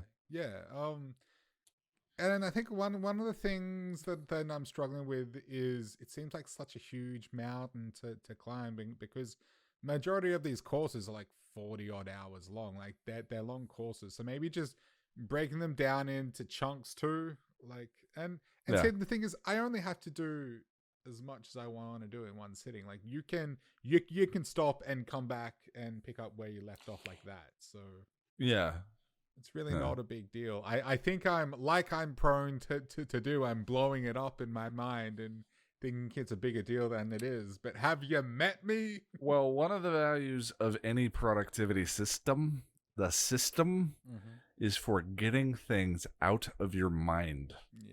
I honestly think that with the volume of things that you're trying to attempt, you too need some kind of place. If it's a to-do list, if it's your calendar, whatever it may be, I'm kind of store this. I've started a calendar that I've been using for a couple of months now.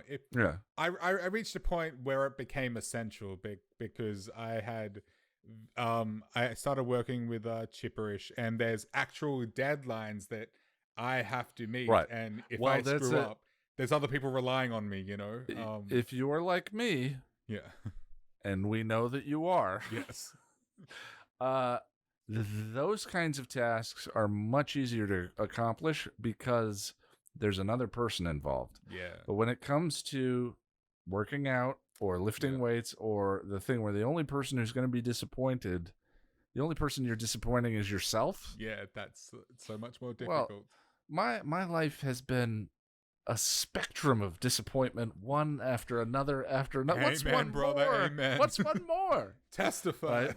So these, all I'm saying is, yes, I, you know, as your friend and outside observer, you are doing better, but these things still require some kind of daily regimen or daily habit. And I think that's going to be the overarching theme for this that will tie all of these together. Yeah, and to be clear, like, it's not a lack of not wanting to do these things, because I very much do. Everyone wants to do these things. I think once I get a couple hours, the road now. Yeah, like once I get a few hours into a course, I'll get the buzz from it. You know, this is actually really fun, and I'm learning stuff.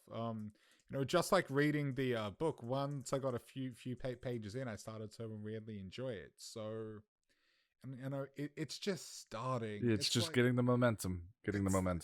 It's like anything. It's like when I have a podcast to edit, I think, crap. Okay, let's just do it. But then once I start, even just like 10 minutes in, I'm like, oh no, wait, no, I can do this. This is fine. It's not a big deal.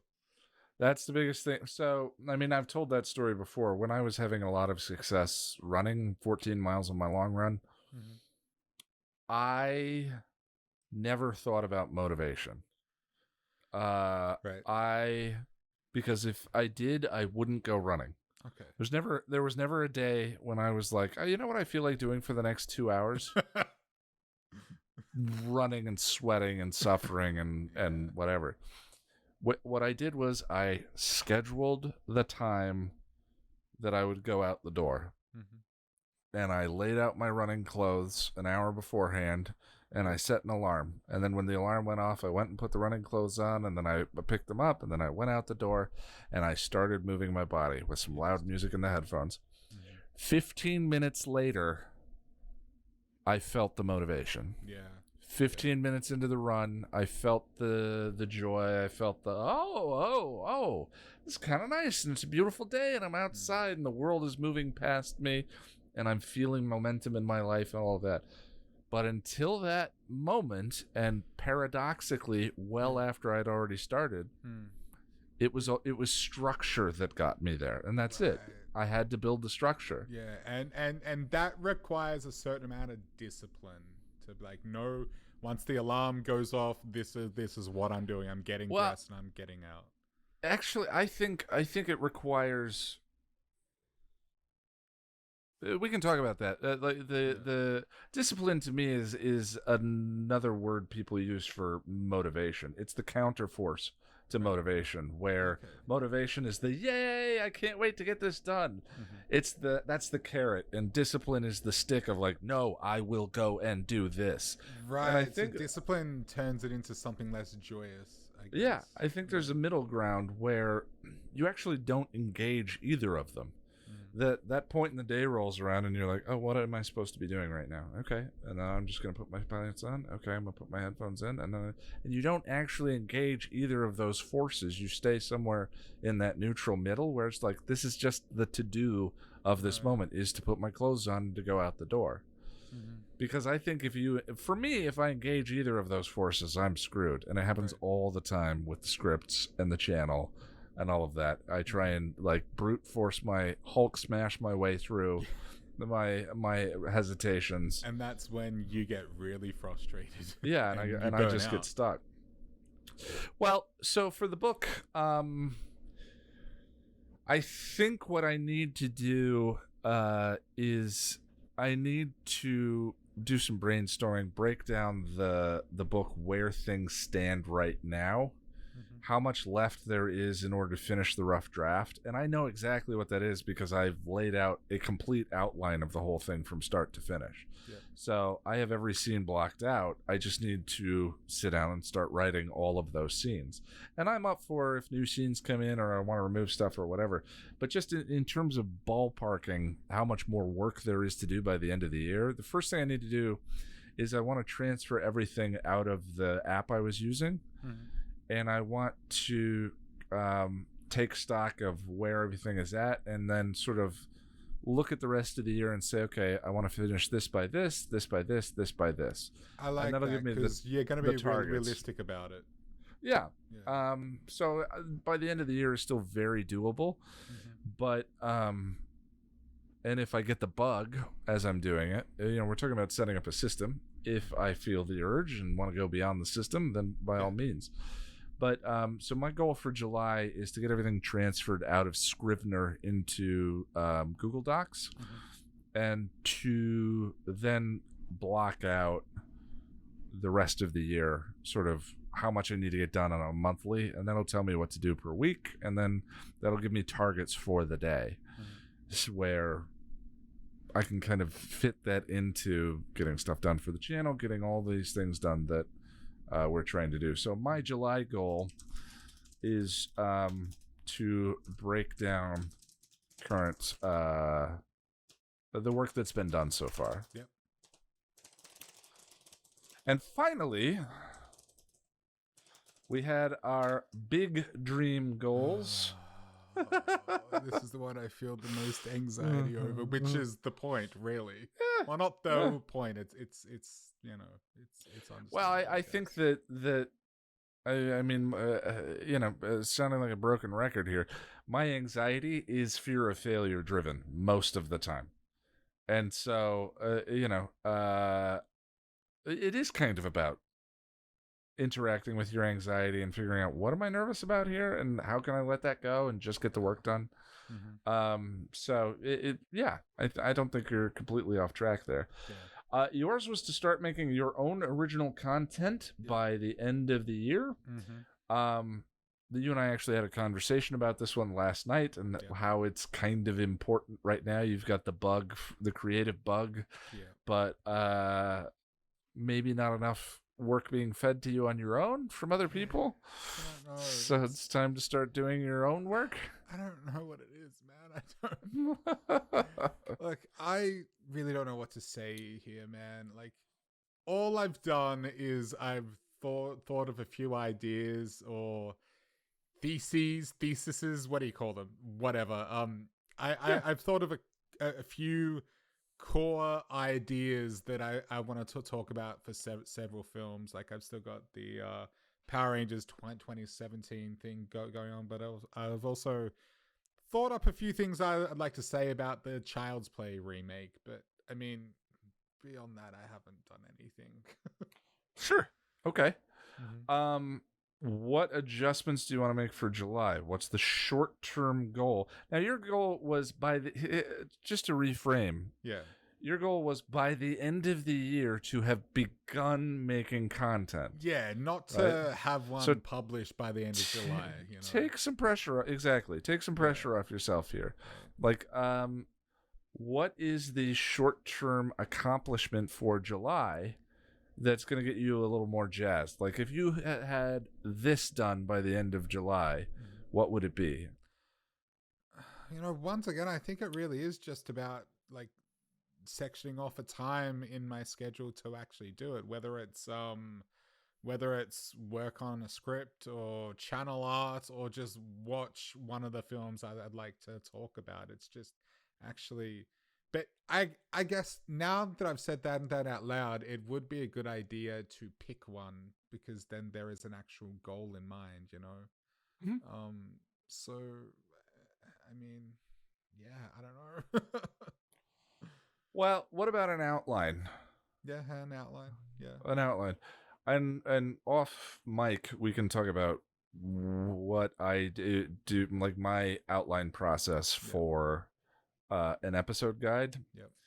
And so if by the end of July you've constructed an outline for any of these, Yeah, we'll call that a win then. yeah, which includes a summary and just a raw bulleted list of ideas. Yeah.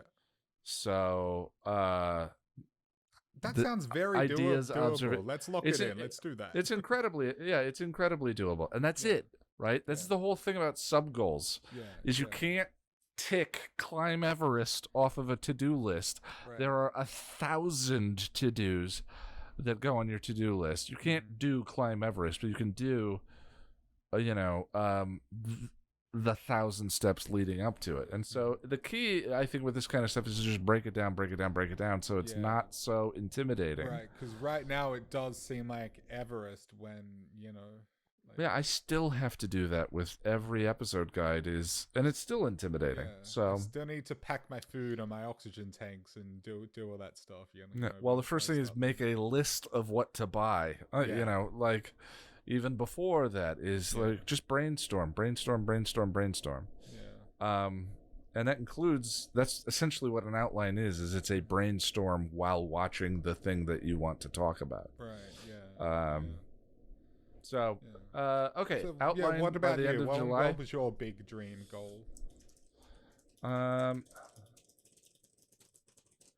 Big dream goal was getting back into performance. Now, I acknowledge when I came up with this one, it's going to be a bit of a challenge because of COVID and the fact that Lonnie and I are moving, similar to volunteering. But when I came up with the idea, I tossed around the idea of auditions, and I didn't touch it for June, needless to say. But I have some ideas.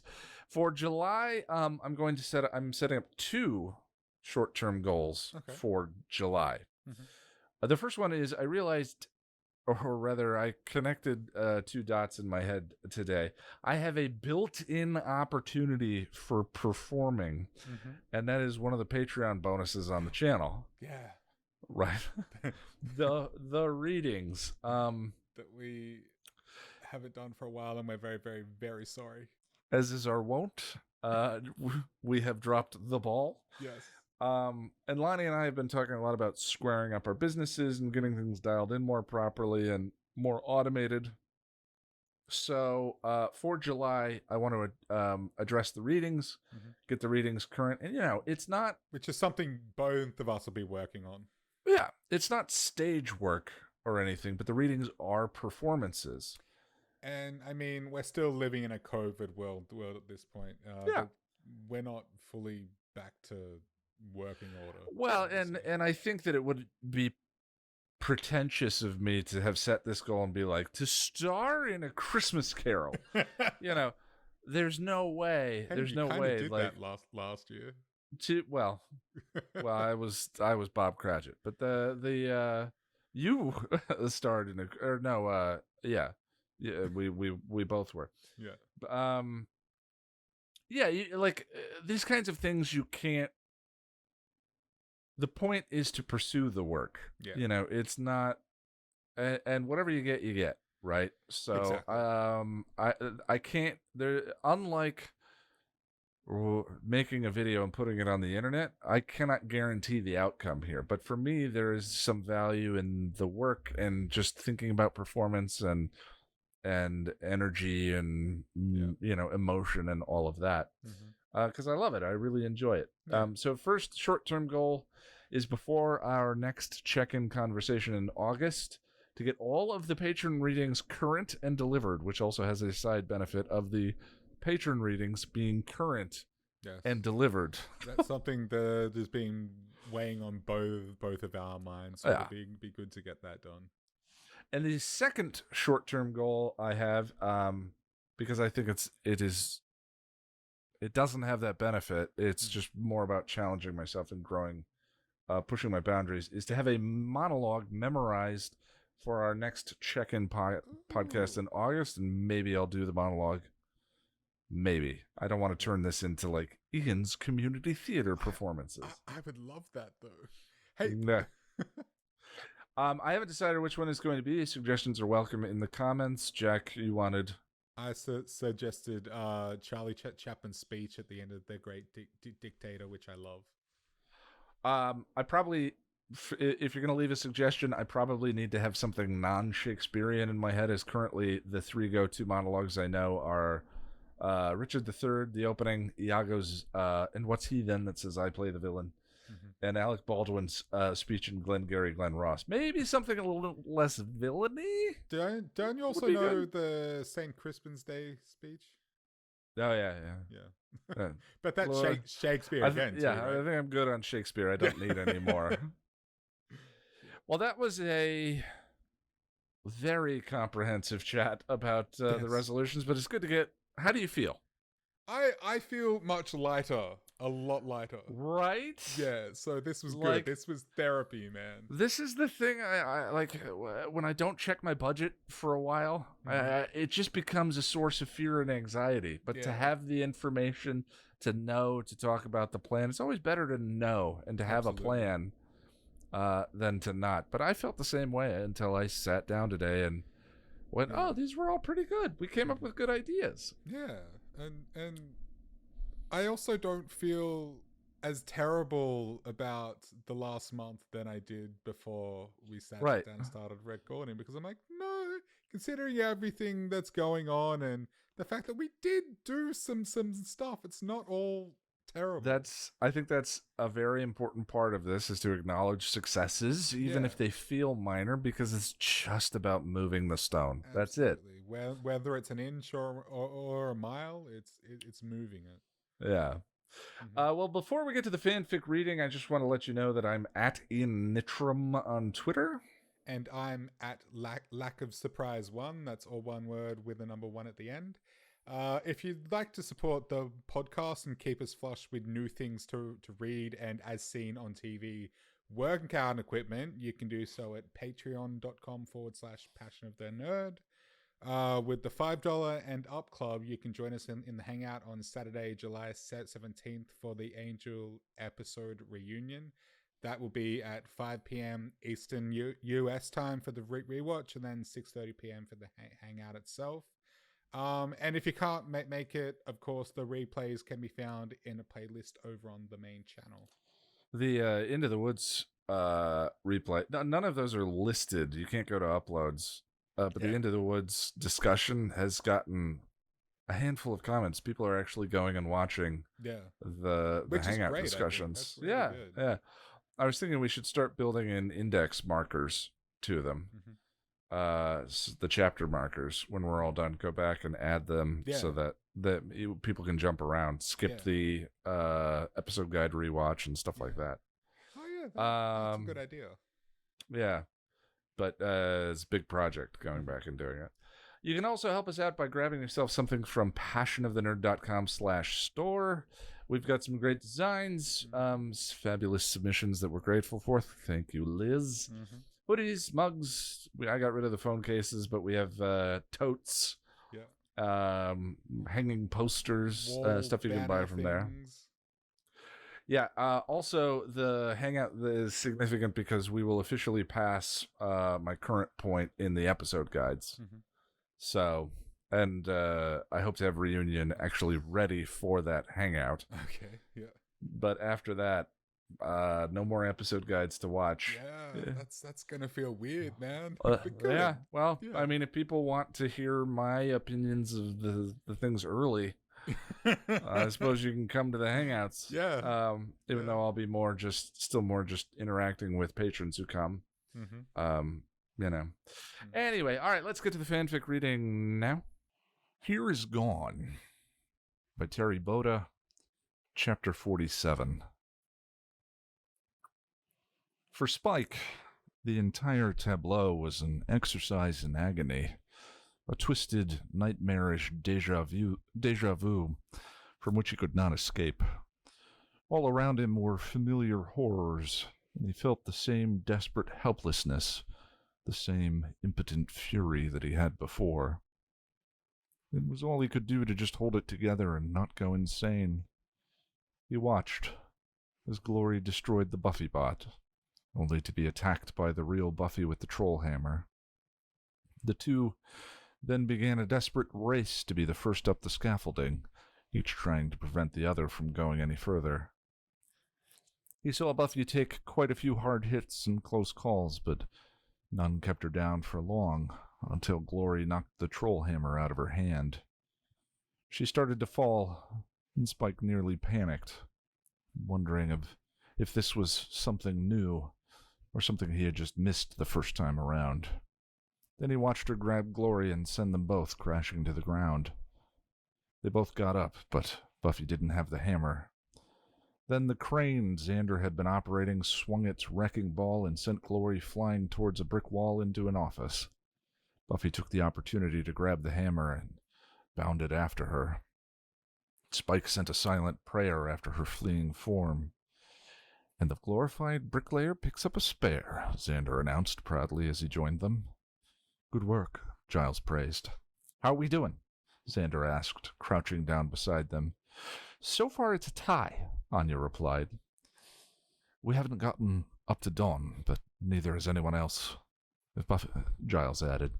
"If Buffy can keep Glory down for long enough, though, it won't matter.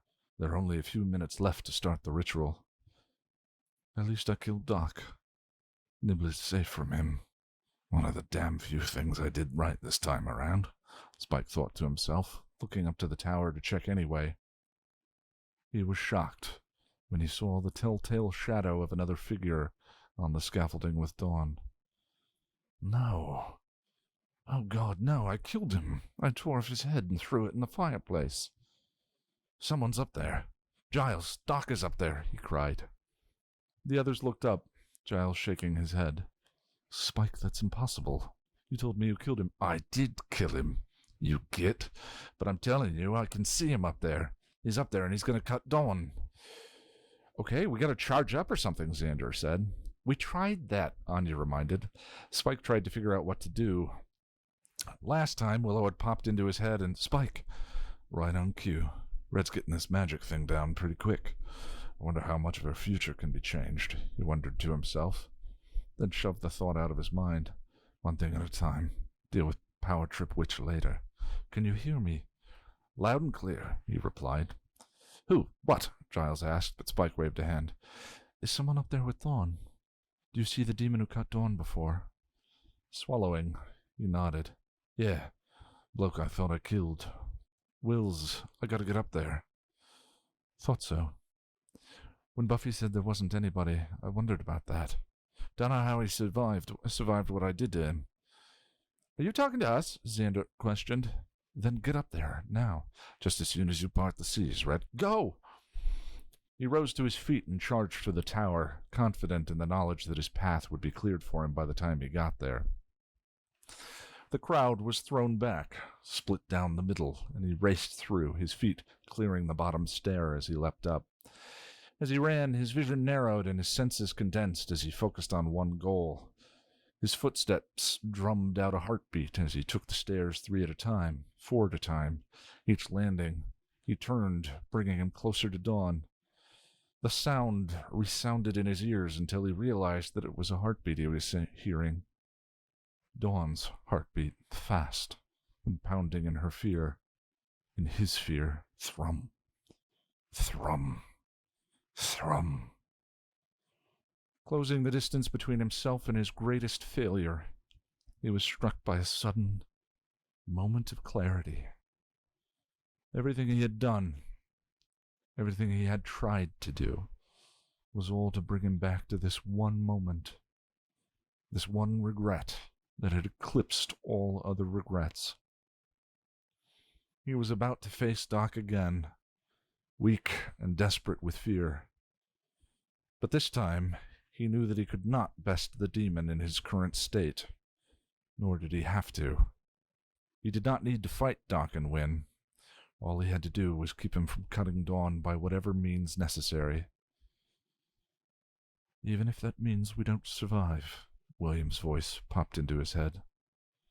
Yeah, he replied in complete agreement. 'Tis a far, far better thing we do now than we have ever done. Shut up, Poof! But deep inside, he knew that his soul was right, and the knowledge defined his intent and set his goal. And he moved forward with the faith of someone who knows his purpose and is not afraid. Thrum, thrum, thrum. His feet, her heart, pounding out the rhythm as he climbed. Thrum, thrum, thrum. The only sound he could hear resounding in his ears, a pounding reverie. Thrum, thrum, thrum. Only one flight left to go. He could see her now, bound, terrified, weeping, and her assailant, the deceiving old man. Thrum, thrum, thrum. His feet took the last few stairs in one leap, and he was up, his goal within reach. Spike! Dawn screamed. He didn't answer. He had no conscious thought outside of his objective. His game face came forth, and he barreled down the gangway with only one goal in mind. Get him away from Dawn. The demon turned to face him, not surprised at all. Oh, look, a hero. Thrum, thrum, thrum. He closed the distance. He wasn't even slowing down. Doc turned the knife towards him, and the blade pierced his flesh as he slammed into the demon with the full force of his body. He didn't scream, didn't even flinch at the pain. He just grabbed hold of the Doc with both hands, fingers ripping through cloth and flesh like claws, and threw them both off the tower. They fell, and Spike felt a moment of triumph. The knife in his gut was eviscerating him, and Doc was struggling, but he had no intentions of letting go. The lizard tongue came out and struck at his face, but instead of letting go, as Doc hoped he would, he clutched him tighter, brought his fangs to the demon neck, and bit down hard. Doc screamed. The blood was acid that burned his face, but he did not let go. It seared his lips, chin, and neck in fiery rivulets, scorching him. He ignored it, ignored the knife in his abdomen, ignored the sound and feel of his bones breaking, of a rebar puncturing his leg as they hit the hard ground. Nothing mattered, except to make sure the Doc couldn't cut Dawn. They slammed into the concrete, and he blacked out. Coming to, he knew several moments had passed. He was on his back, looking at the pre-dawn sky. He turned his head to the left to look for Doc, but the demon was gone. His instant panic was quelled by Willow's telepathic voice. He's gone. Dismembered and torched to dust. He gave a weak nod, then turned his head to the right, in time to witness Giles smothering a badly beaten Ben. He felt dimly sorry for the Watcher, who had tried so hard to avoid murdering Glory's human's host. Looking back to the left and slightly up, he saw Xander and Anya staring down at him. Anya's mouth moved, but he couldn't hear her over the thrumming in his ears. The thrumming of Dawn's heartbeat. Dawn. Straining to see the tower stairs, unable to lift or feel his legs, he struggled to find Dawn. He located her coming down as she turned on the last landing and stepped onto the final flight. Buffy was directly behind her, and his vision condensed to focus solely on the two young women, blocking out everything else. Both of them were whole, and Dawn, while traumatized and shaking, was unharmed. As they came down, both pairs of eyes raised to meet his. Dawn's eyes went wide and she stared, but he could only grin at her with his burned lips. She spoke, but all he heard was her heart, soon joined by another, and he was confused until he realized he was hearing Buffy's heart too. Buffy's heart, strong and steady and alive. The true weight of the accomplishment struck him, and he realized he had changed history. Despite all of his fear and doubts, despite his colossal mistakes, he had still managed to save her. His face cracked, his eyes streaming tears, as he watched the two of them come to him. Then a world of pain flooded through his vision. He gave an unhuman croak from his bloodied lips and passed out. Yeah. This feels good, doesn't it? 2 weeks in a row, man. Look at us. We get to say next week on the podcast, but we forgot to go figure out what we're going to talk about next week on the podcast. We don't know what we're going to talk about next week, but we are going to be here next week and we're going to do something. Hopefully. Suggestions in the comments. Welcome. Yeah. Jack and I, a while ago, came up with the idea for a naughty cast. Yes. Where adults only, and we will do a erotic fanfic reading. That'll be the break. And talking about our first times in different ways. Yeah. First kiss. First, for the one person that wants to hear about that, that's the one. Tumble in the hay with somebody. Yeah. Yeah, lots of embarrassing, naughty stuff. And, this is something we came up with a long time ago at this point, but it's something that we need to approach in a particular way, I think. So. Yeah, well, unfortunately, Jack, I think it's a great idia. Me too. Because, people look at us. That's why it'd be a great idea. We're not making anyone listen to this stuff. Yeah. So, why should I feel guilty about making people horrily uncomfortable? And if you want to skip it, you don't have to watch. Yeah, you don't have to listen to it. But you made an unfortunately awesome suggestion, which was we were trying to figure out when the Naughty Cast should be, and you said it should really be episode 69. Absolutely. So it's a little while away, but 69. But the funny part is now every week when we're like, so what do you want to talk about for the upcoming podcast? We can't do that one because it's not episode 69 yet. Yeah. I think someone was it the hangout. Someone said they would like to see a return of the bad Buffy takes. Oh, bad takes. Yeah, we could do bad takes next week. Could be fun. What should it be? Yeah. I also really enjoy the one perfect scene when we've got a scene to talk about. That's always fun. Kennedy was Willow's best partner. Oh wow, that is gonna start a freaking world war. But all right, well, that's the Buffy. That's the whole point of Buffy Bad Takes. All right, that tears it. We're doing Buffy Bad Takes next week. Done. What are you up to this week? So I need to go and see my GP for a regular checkup of sorts, which actually did last week, but we need to follow up because he ordered some blood tests. There's a H1B something. It's to do with diabetes. So I'll go and get the results of that. As we mentioned, you and I are also going to get the Patreon bonuses squared away. And I'm also taking up editing duties on a second podcast for Chipperish. I was meant to start earlier, but Lani wanted to sort of feel it out and get a feel for how it was going to work before she handed it off to me. But Other than that, man, I'm just trying to take care of myself and be kind to myself, but also trying to stay motivated. But what about you? What are you up to? Well, I started a new GTD system that I'm kind of excited about. That is possibly the nerdiest sentence I've ever sentenced before. Oh, I don't know, man. I don't know. Yeah, I'm never quite satisfied. I move from things to Todoist to I'm never quite satisfied.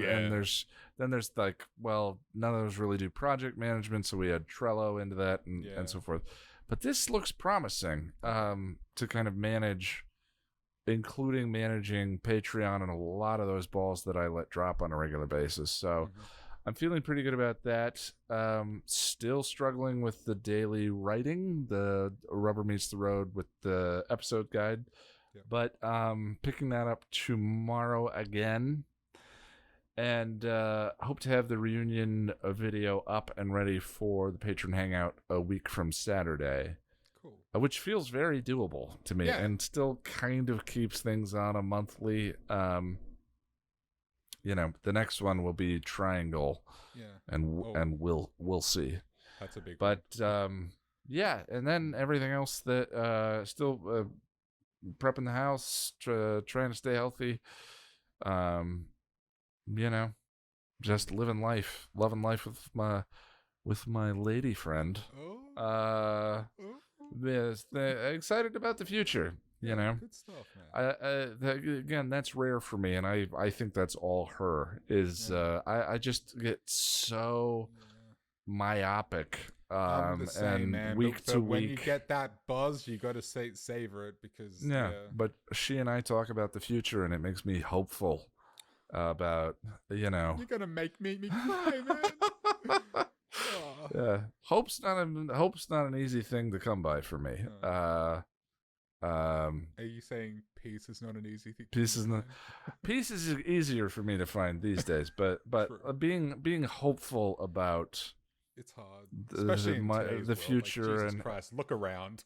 having big goals and all of that. But recently I've just gotten some clarity on the hope for the goals that she and I have together are going to be way easier if I square away what I'm doing and my own focus and all of that. And that's kind of, as of this moment, reinvigorated me. But there is no magic bullet for GTD. There's no perfect system. There's no magic thing that's like, aha, now I'm the productive person I always wanted to be. It always comes back to the human element of you having to do the work. One night of bad sleep, one emotional event. It's human. It happens, but So every day is a new day. Just the ebb and flow of what can I accomplish today, and that's it. Every day is a new day. That is a wonderful note to end on. So, all right, my friends. Thank you so much for your time. We appreciate you. We'll see you next week. Bye-bye.